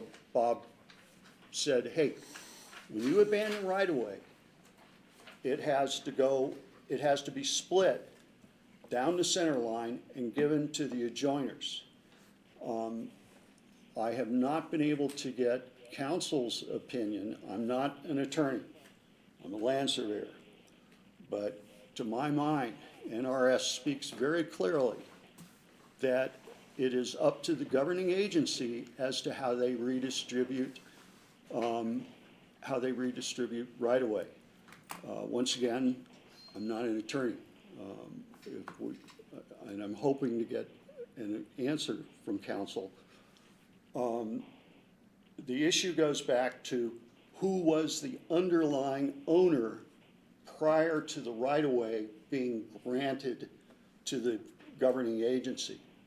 So in the case of the court decree, to my mind, the court decree basically created this right-of-ways without any underlying ownership to anybody other than the county.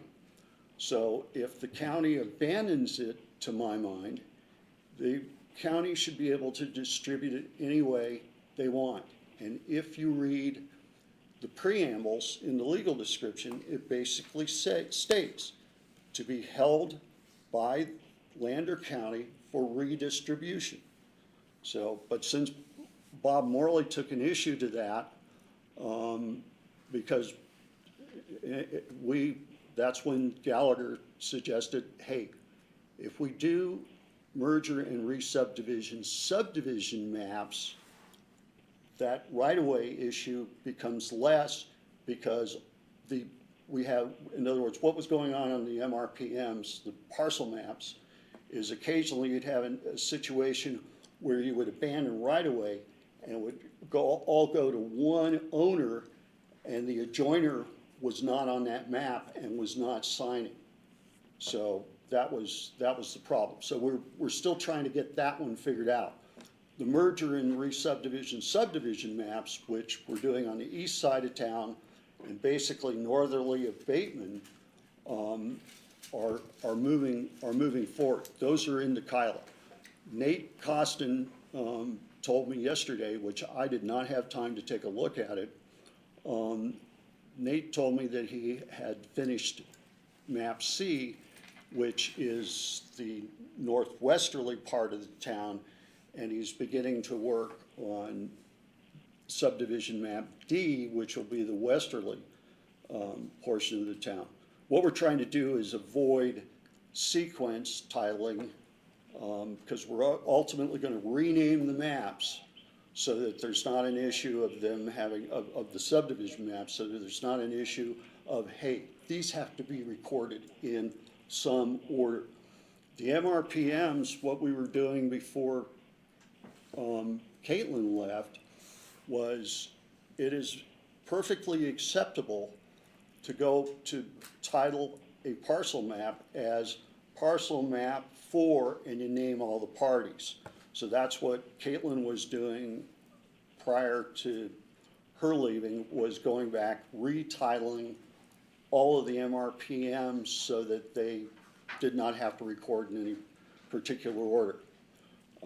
Unfortunately, for the last month, prior to knowing, since I didn't know that Caitlin was gonna be leaving us, I committed to a bunch of work, which also included the last 3 weeks of doing very time-dependent claim staking down in the Mojave Desert at 115 degrees plus. Okay, I have a quick question. You're talking about counsel, waiting because you're not an attorney, and you needed some things looked at from an attorney. Well, When you were discussing that, Stephen Maloff, is that what you said? Steve Maloff. Maloff, okay. So is there any way that we can do the same thing on this issue as we did on the last? Have it reviewed for, how long, because I think before I was even elected, I was in here listening to meetings and listening to where we were on this project. Is there a way that we can go ahead and do the same thing on this project as the last, or am I stepping out of place by asking that? I'm sure we can go ahead and do a review, but I don't know what that would do at this point, because we're talking about, the levy is entirely different. That I understand, but what are we being billed for this project?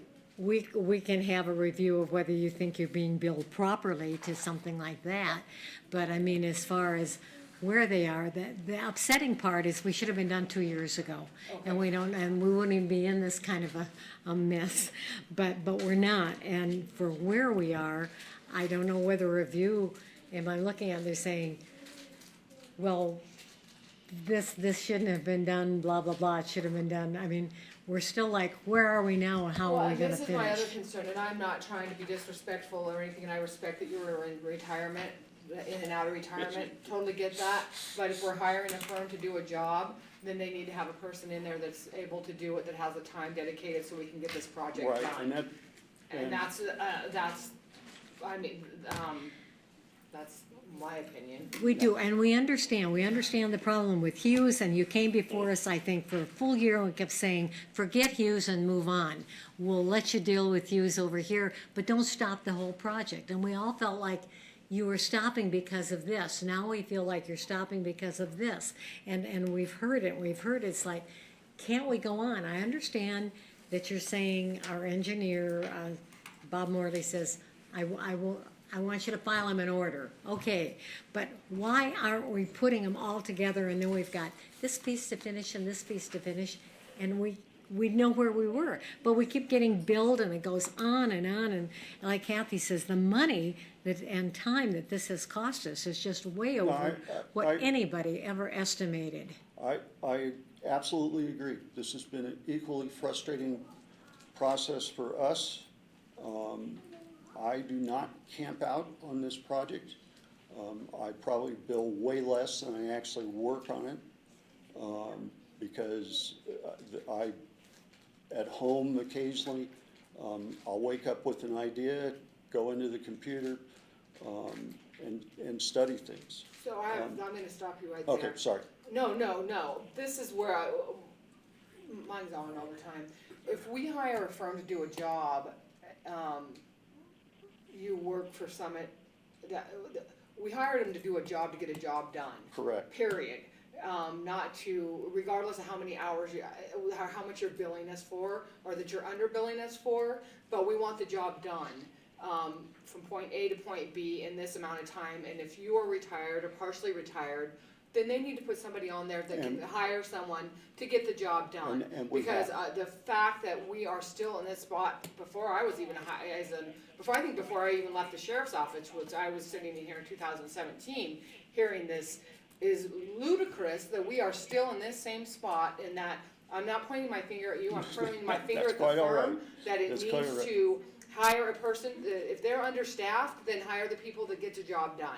And that's, I'm not snarking at you. No, I just think this is ludicrous that we are still in this same spot. but than we were in 2017 when I came in, and I don't know how long the project was before I came in, so I don't know what everybody else's opinion is. A few years 6 years before ago. that. Okay, so that's just, 6 years ago, when I first heard about this, I looked at Patsy and I said, what's going on in Austin?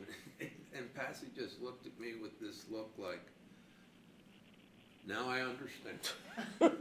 This is just unbelievable that now we have to fight with the BLM. I mean, they're just problem after problem. And that's been And simply. it's not your fault. You deserve to retire. Or they need to entice you monetarily to move down to Austin until you get it done. done. Actually, I would go for the monetary incentive. I kid you not, I almost bought Jan Morrison's little Victorian house on, I think it's on Court Street for that very reason. Because I figured it would be better to be in town, than to. Madam than Chair? commute. Yes. May I ask you, could we unmute, in case we have anybody in Austin that would like to get on the phone and ask any questions? Yeah. Do we have anybody in Austin that would like to say anything? Yeah, we need to unmute the GoToMeeting. Okay. It is. I'm waiting for it to say you are unmuted. So, what are our options here? So there's one thing I'd like to point out in your guys' backup, this starts in 12-13. But one of the issues that I see is 19-20, we only budgeted $35,000 for this, and we're at $102,237 that we've paid so far 19-20.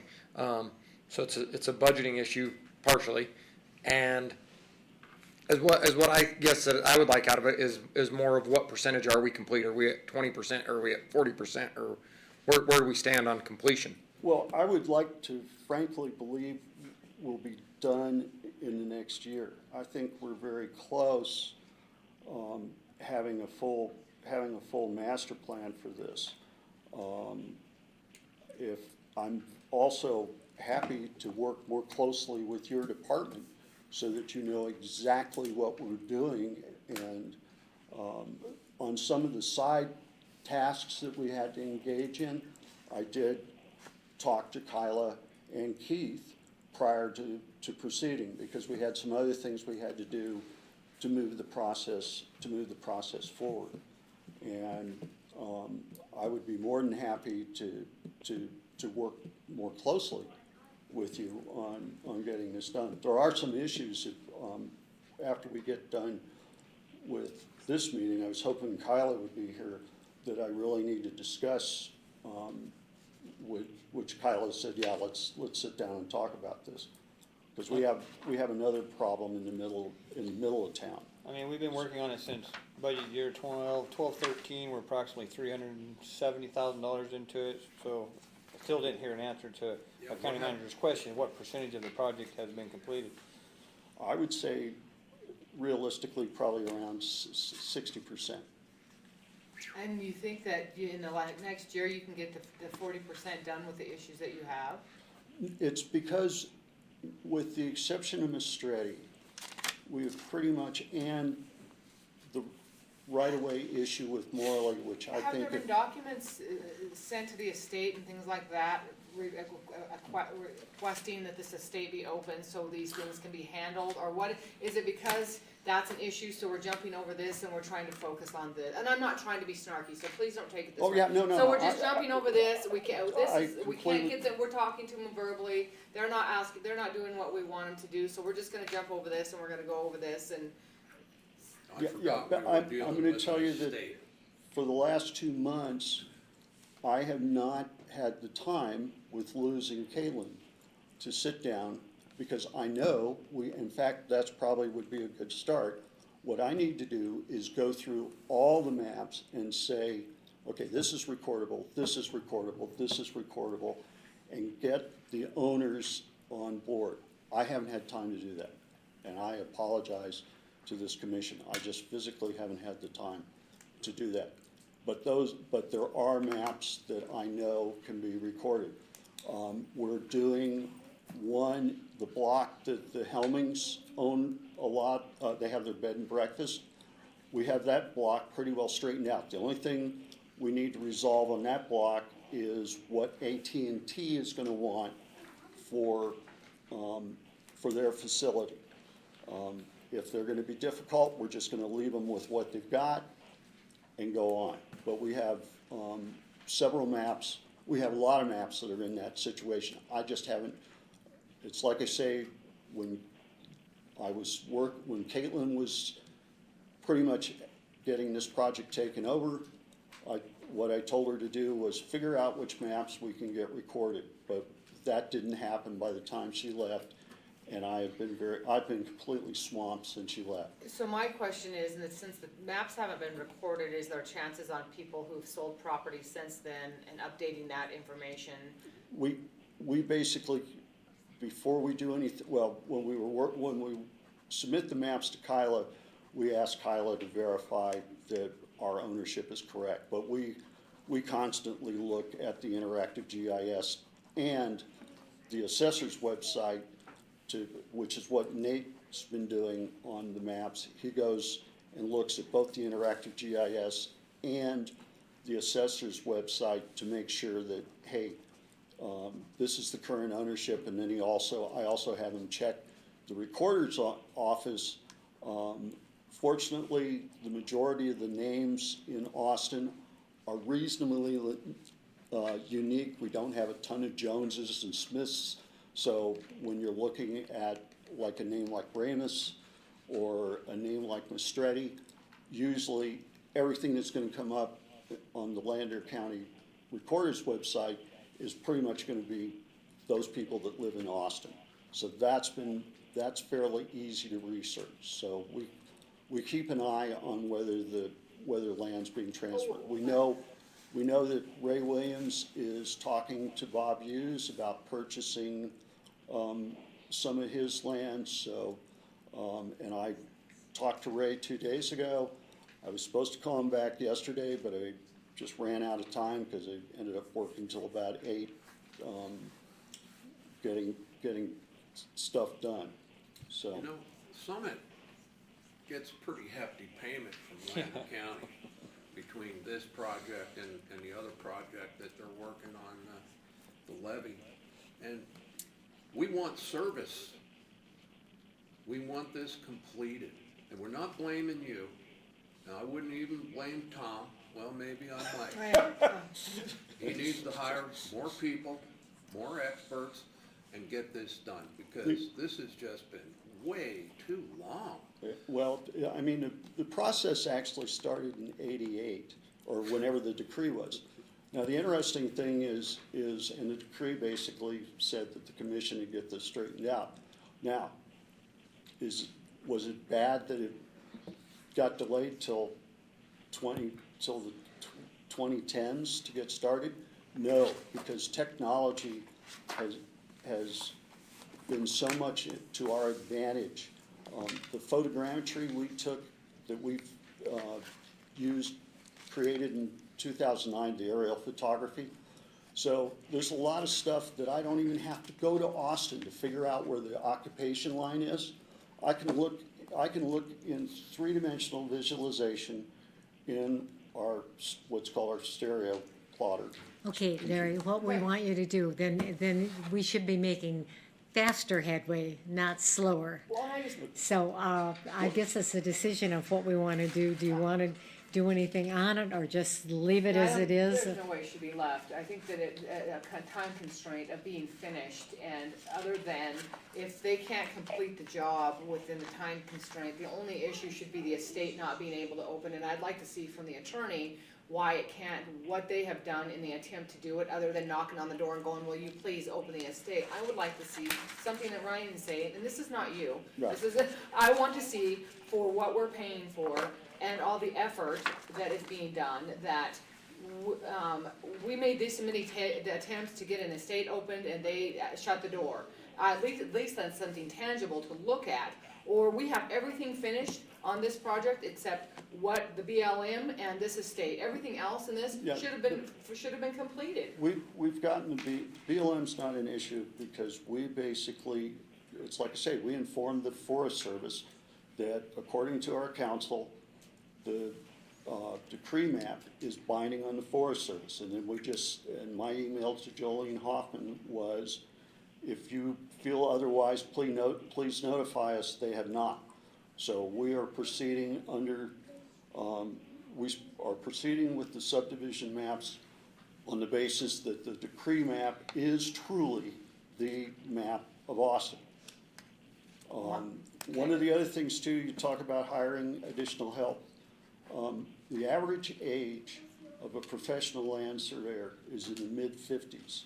One of the other things I help out with is trying to attract younger people into the surveying profession. Unfortunately, I don't find that, and I respect that, I don't find that your issue, I find that Tom Gallagher's issue, that he needs to, if he can, he needs to find help to get this project finished. And not Because- everybody is a land surveyor. You have a lot of background help that we're talking about that have quit.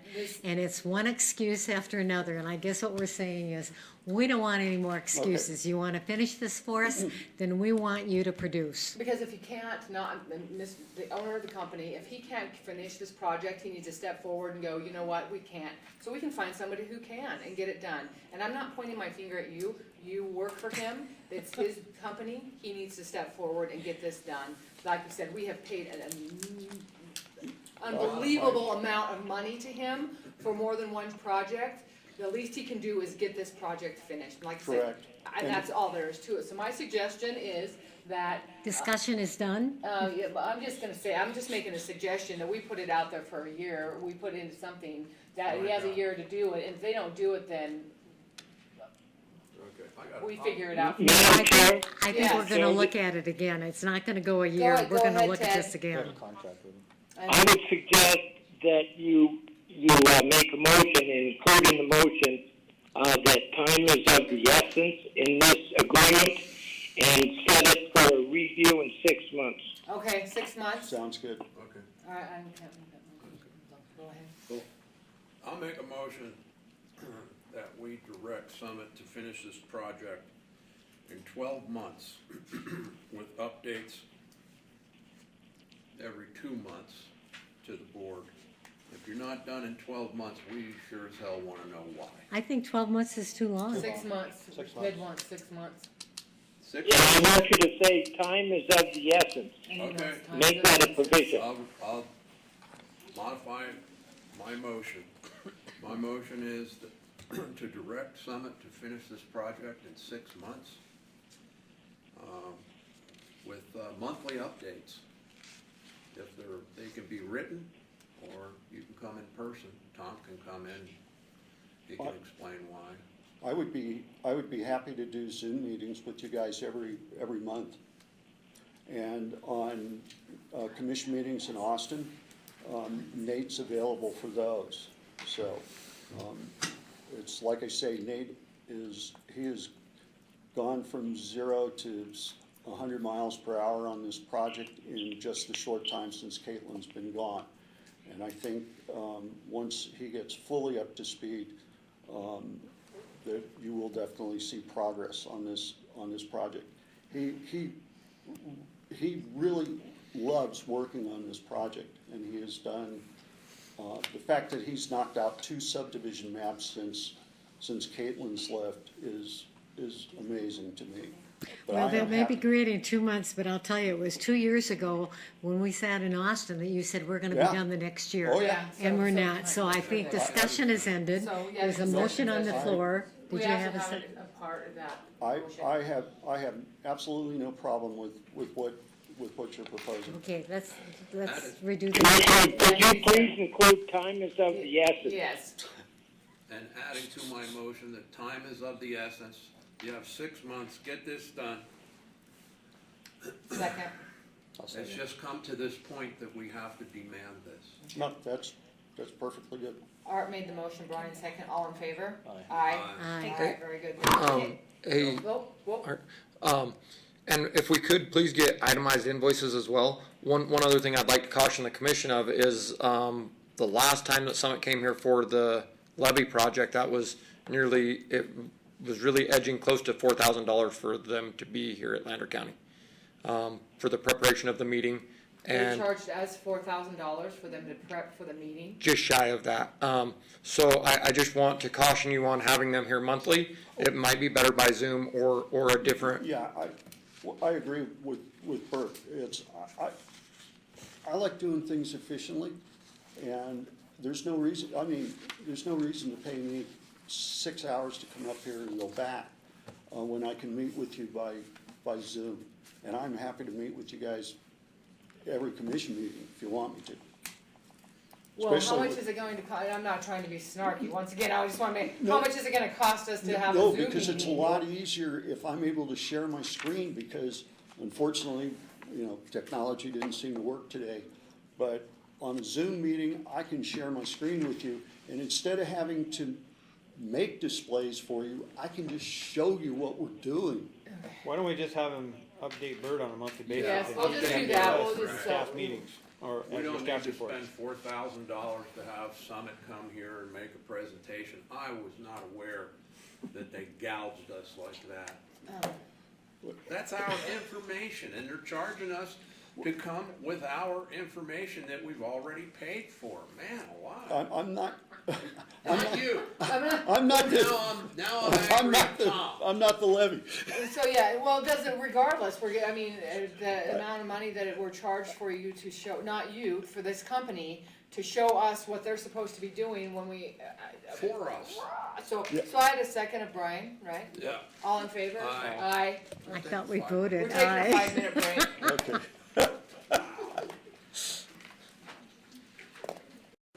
This conference will now be recorded. Unmuted.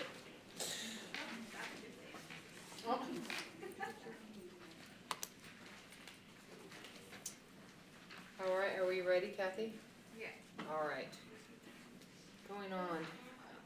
For possible action to approve, disapprove the maintenance and cleaning agreement for Desi Skeet, DBA Desi Skeet Lawn and Parks for properties in Austin, Nevada that are owned and operated by Lander County, and authorize the chair to sign. On number 19, it's just a renewal. Of course,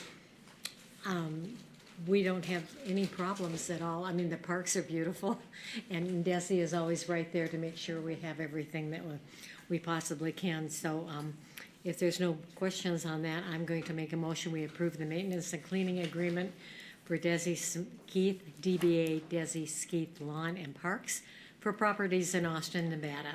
I'll second. All right. Motion made by Patsy, second by Brian. All in favor? Aye. Aye. Aye. Alright. So, number 20, for possible action to approve, disapprove the lease agreement for Desi Skeet and Mary Skeet to provide library services to Austin, Nevada, and authorize the chair to sign. The only change would be in the contract that Mary's name has been removed. I don't know if we can do that, because currently I understand she's still on the property. And they wanted, that's how it's done. I mean, there again, we lost Mary, she passed, but I think the property is still in there. So they're in the process of changing everything, so I think legally it has to be the way they presented it. If we can do a Does that- contract. That would be a Ted? Ted Do a question. contract. Ted? Cause Mary is unable to sign the document, so we can put in there that the contracts,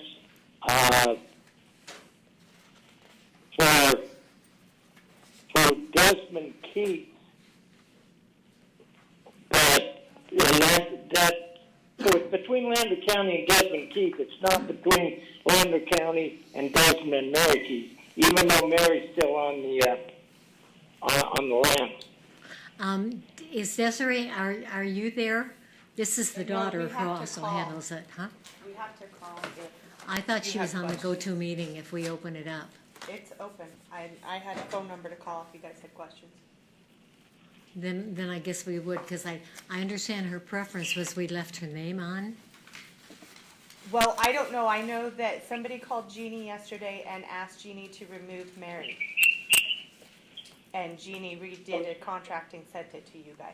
So I guess legally, what can we do? Ted? No, legally, we can't make a contract with somebody that's no longer with it. Correct. Okay, so legally, I have to make the motion that it goes just to Desmond. Okay. This is a renewal of a contract to Okay, the same parties, between the same parties, to be signed by Desmond. Got it. If we had both names, they'd have to be signed by both people. Yes, ma'am. Thank you, Ted. I make a motion that we approve the lease agreement for Desmond Skeeth to provide library services to Austin, Nevada. Second. All right. Motion made by Patsy, second by Art, all in favor? Aye. Aye. And authorize the chair to sign. Sorry, Ted what? Authorize the chair to sign. Okay. All right, And authorize the chair to sign. Aye. Aye. All right, we have going back to number 15, is that correct? Let me get my papers back in order here. All right. So for the University of Nevada, Reno. Presentation and action to approve, disapprove the receipt of the 5-year Comprehensive Economic Development Strategy, CEDS, for Lander County 2020 through 2025. All right, you're on. Thank you, Madam Chairwoman, members of the County Commission. For the record, again, Fred Steinman, Assistant Research Professor with the College of Business at the University of Nevada, Reno. It's my pleasure on behalf of the University Center for Economic Development and the Northeastern Nevada Regional Development Authority and even the Lander Economic Development Authority to bring to you today for your receipts a copy of the new 5-year Comprehensive Economic Development Strategy for the Northeastern Nevada Regional Development Authority, as well as the new 5-year Comprehensive Economic Development Strategy for Lander County. Before you, and additional copies were provided to the manager at the start of today's commission meeting, should be 2 University Center for Economic Development technical reports. The first one, USED 2019-20-13, is the new 5-year SEDS document for Lander County, and technical report number USED 2019-20-11 is the new 5-year SEDS document for Northeastern Nevada. I have a brief presentation just to kind of outline to you the process of developing both of these documents, the planning process that was employed, and then the specifics of the Lander County SEDS document as well. Ultimately, the SEDS document, like any strategic plan, be it a strategic economic development plan or organizational strategic plan, is meant to provide an organization and a community with a very high-level perspective. And in this case, of specific economic development issues that a community or an organization is going to pursue over a strategic planning horizon. And in this case, that horizon is defined as a 5-year period. SEDS, or the Comprehensive Economic Development Strategy, is a very specific term.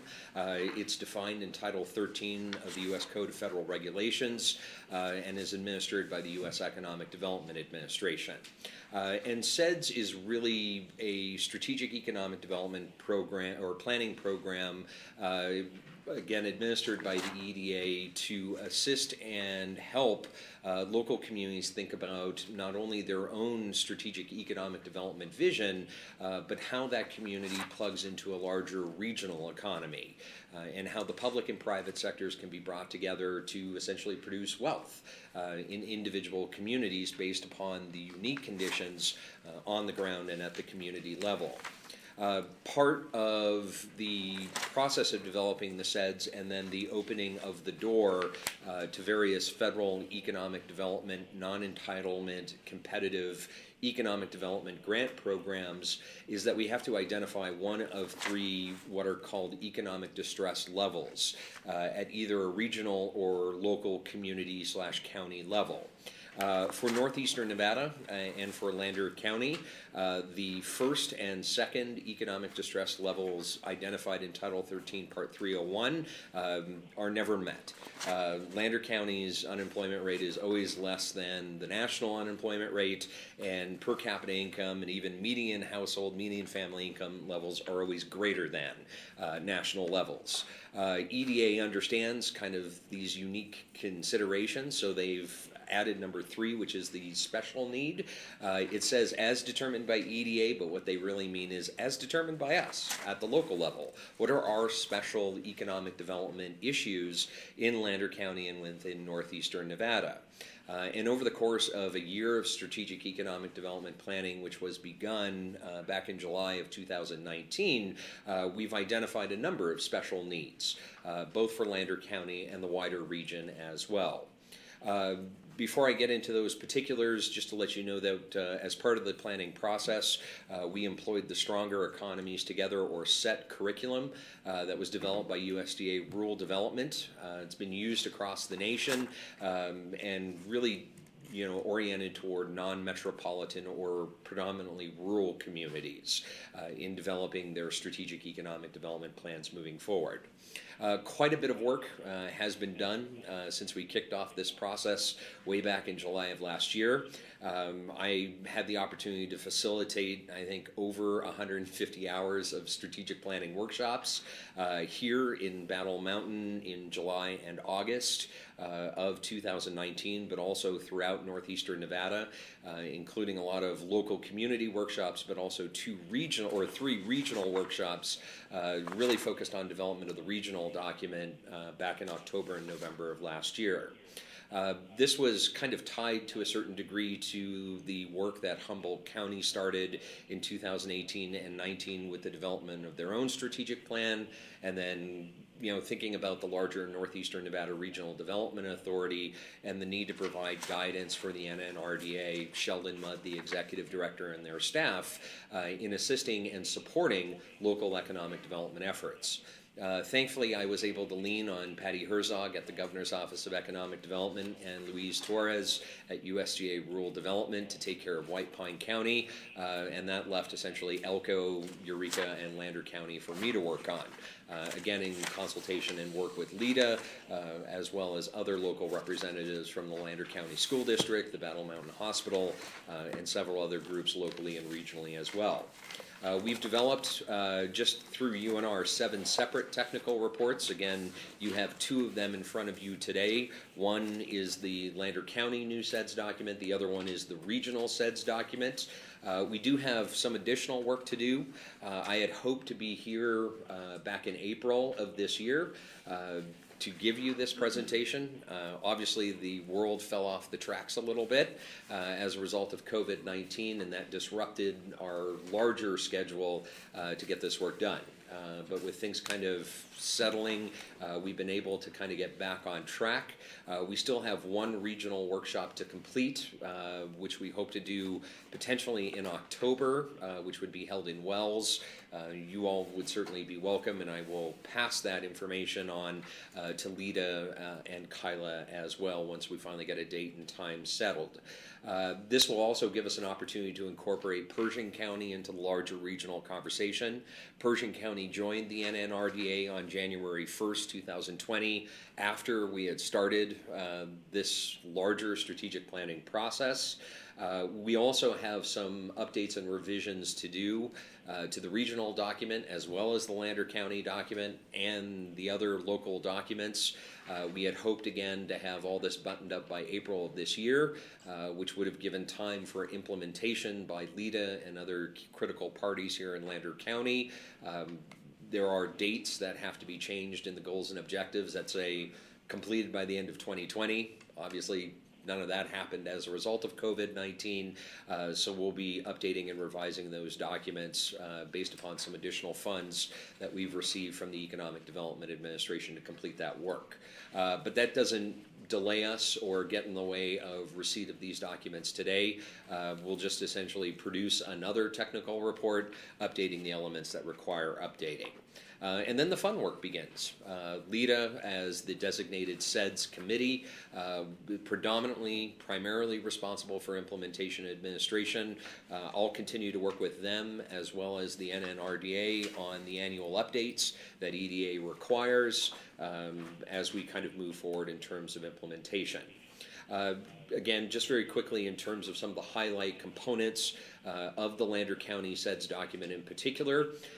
Again, over the course of several months, representatives from across the county, as well as from the NNRDA, worked to develop a new strategic economic development vision for Lander County.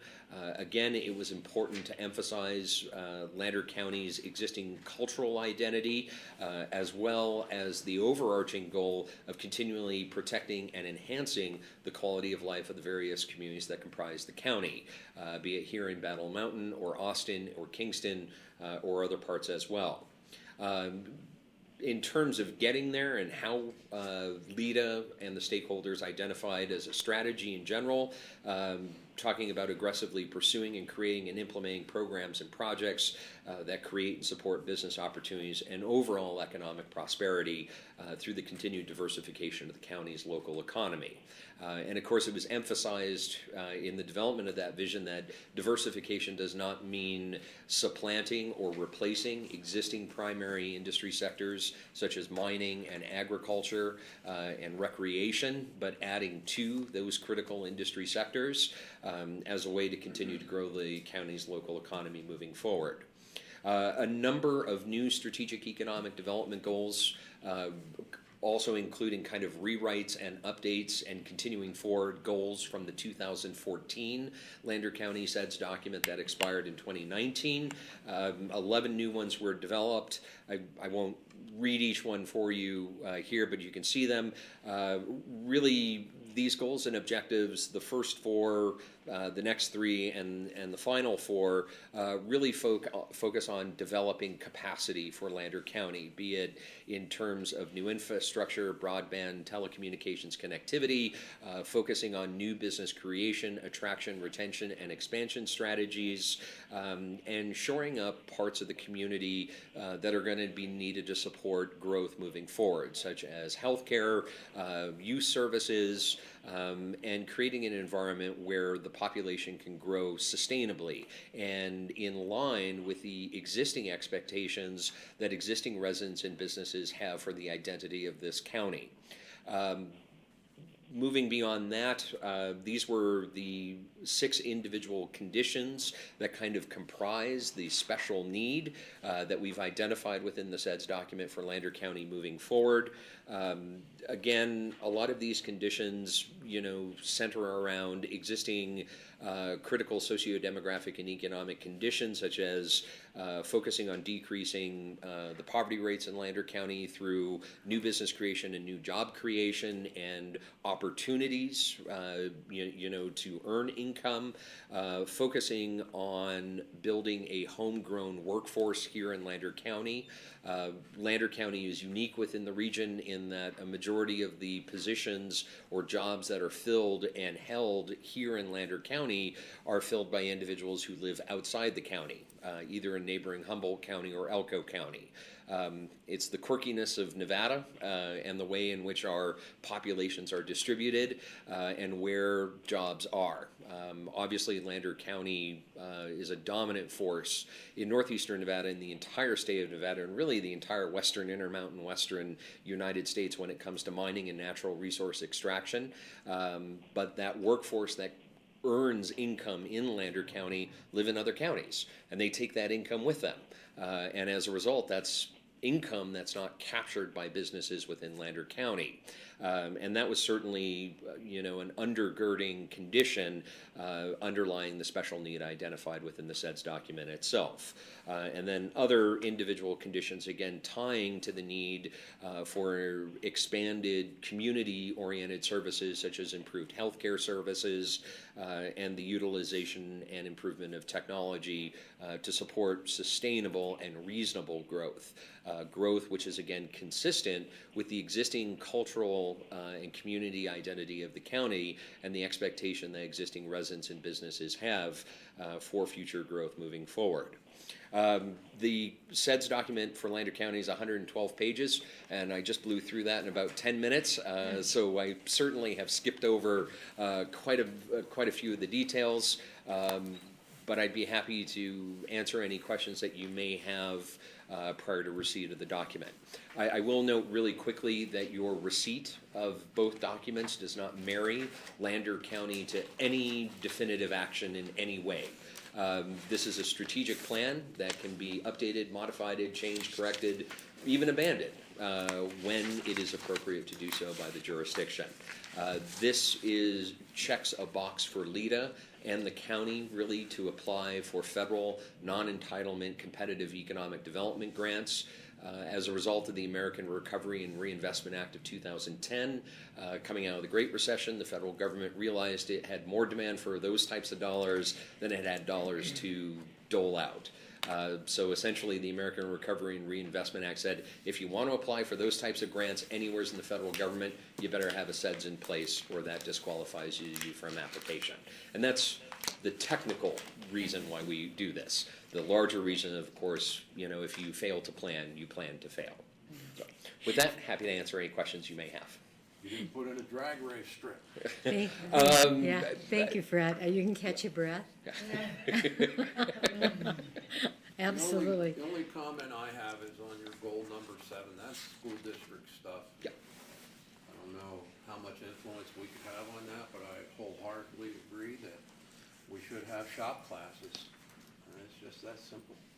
We did have representation from the Lander County School District participate in our workshops, and LEDA and both the NNRDA look forward to working closely with the school district in further developing a partnership which will focus and really expand workforce development programming here in Lander County. Are you aware of the Mine Scholarship that kids can get? Yep. That's just a godsend. Yep. Nevada Gold Mines also had representation at the workshops, and they were, again, not wanting to speak for any other organization but my own, but Nevada Gold Mines certainly expressed their support in those workshops of that exact type of programming, wanting to build capacity at a local level. There are so many partnerships to put this together, and we know the time and effort was a lot, and we appreciate you coming today to do that. And with that, I make a motion that we approve the receipt for the 5-year comprehensive economic development strategy for Lander County. There isn't anything we have to sign, we just acknowledge we received it. Correct. Just as a note, there is one page missing from the Lander County SEDS document, and that's the receipt date page, which I'll just insert. It'll just be received by LEDA on September 2, and then received by the Lander County Board of County Commissioners. Okay, this is for 2020 and 2025, and we authorize the chair or county manager to sign.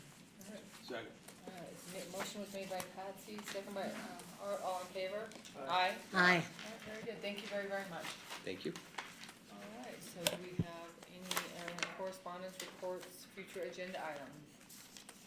I've got a future agenda item. Corey Serla put up a post about disabled combat veterans and having specific handicap parking for them. And then his comment was, we'll never have this in Nevada.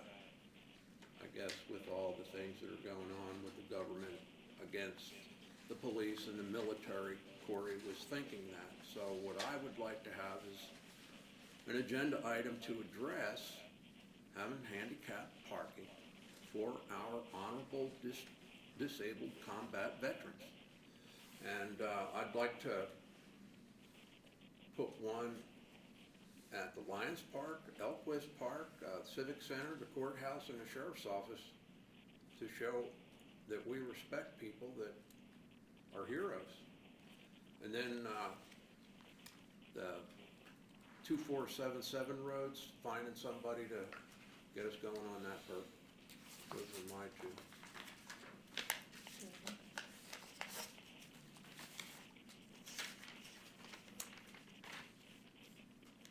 I don't have anything.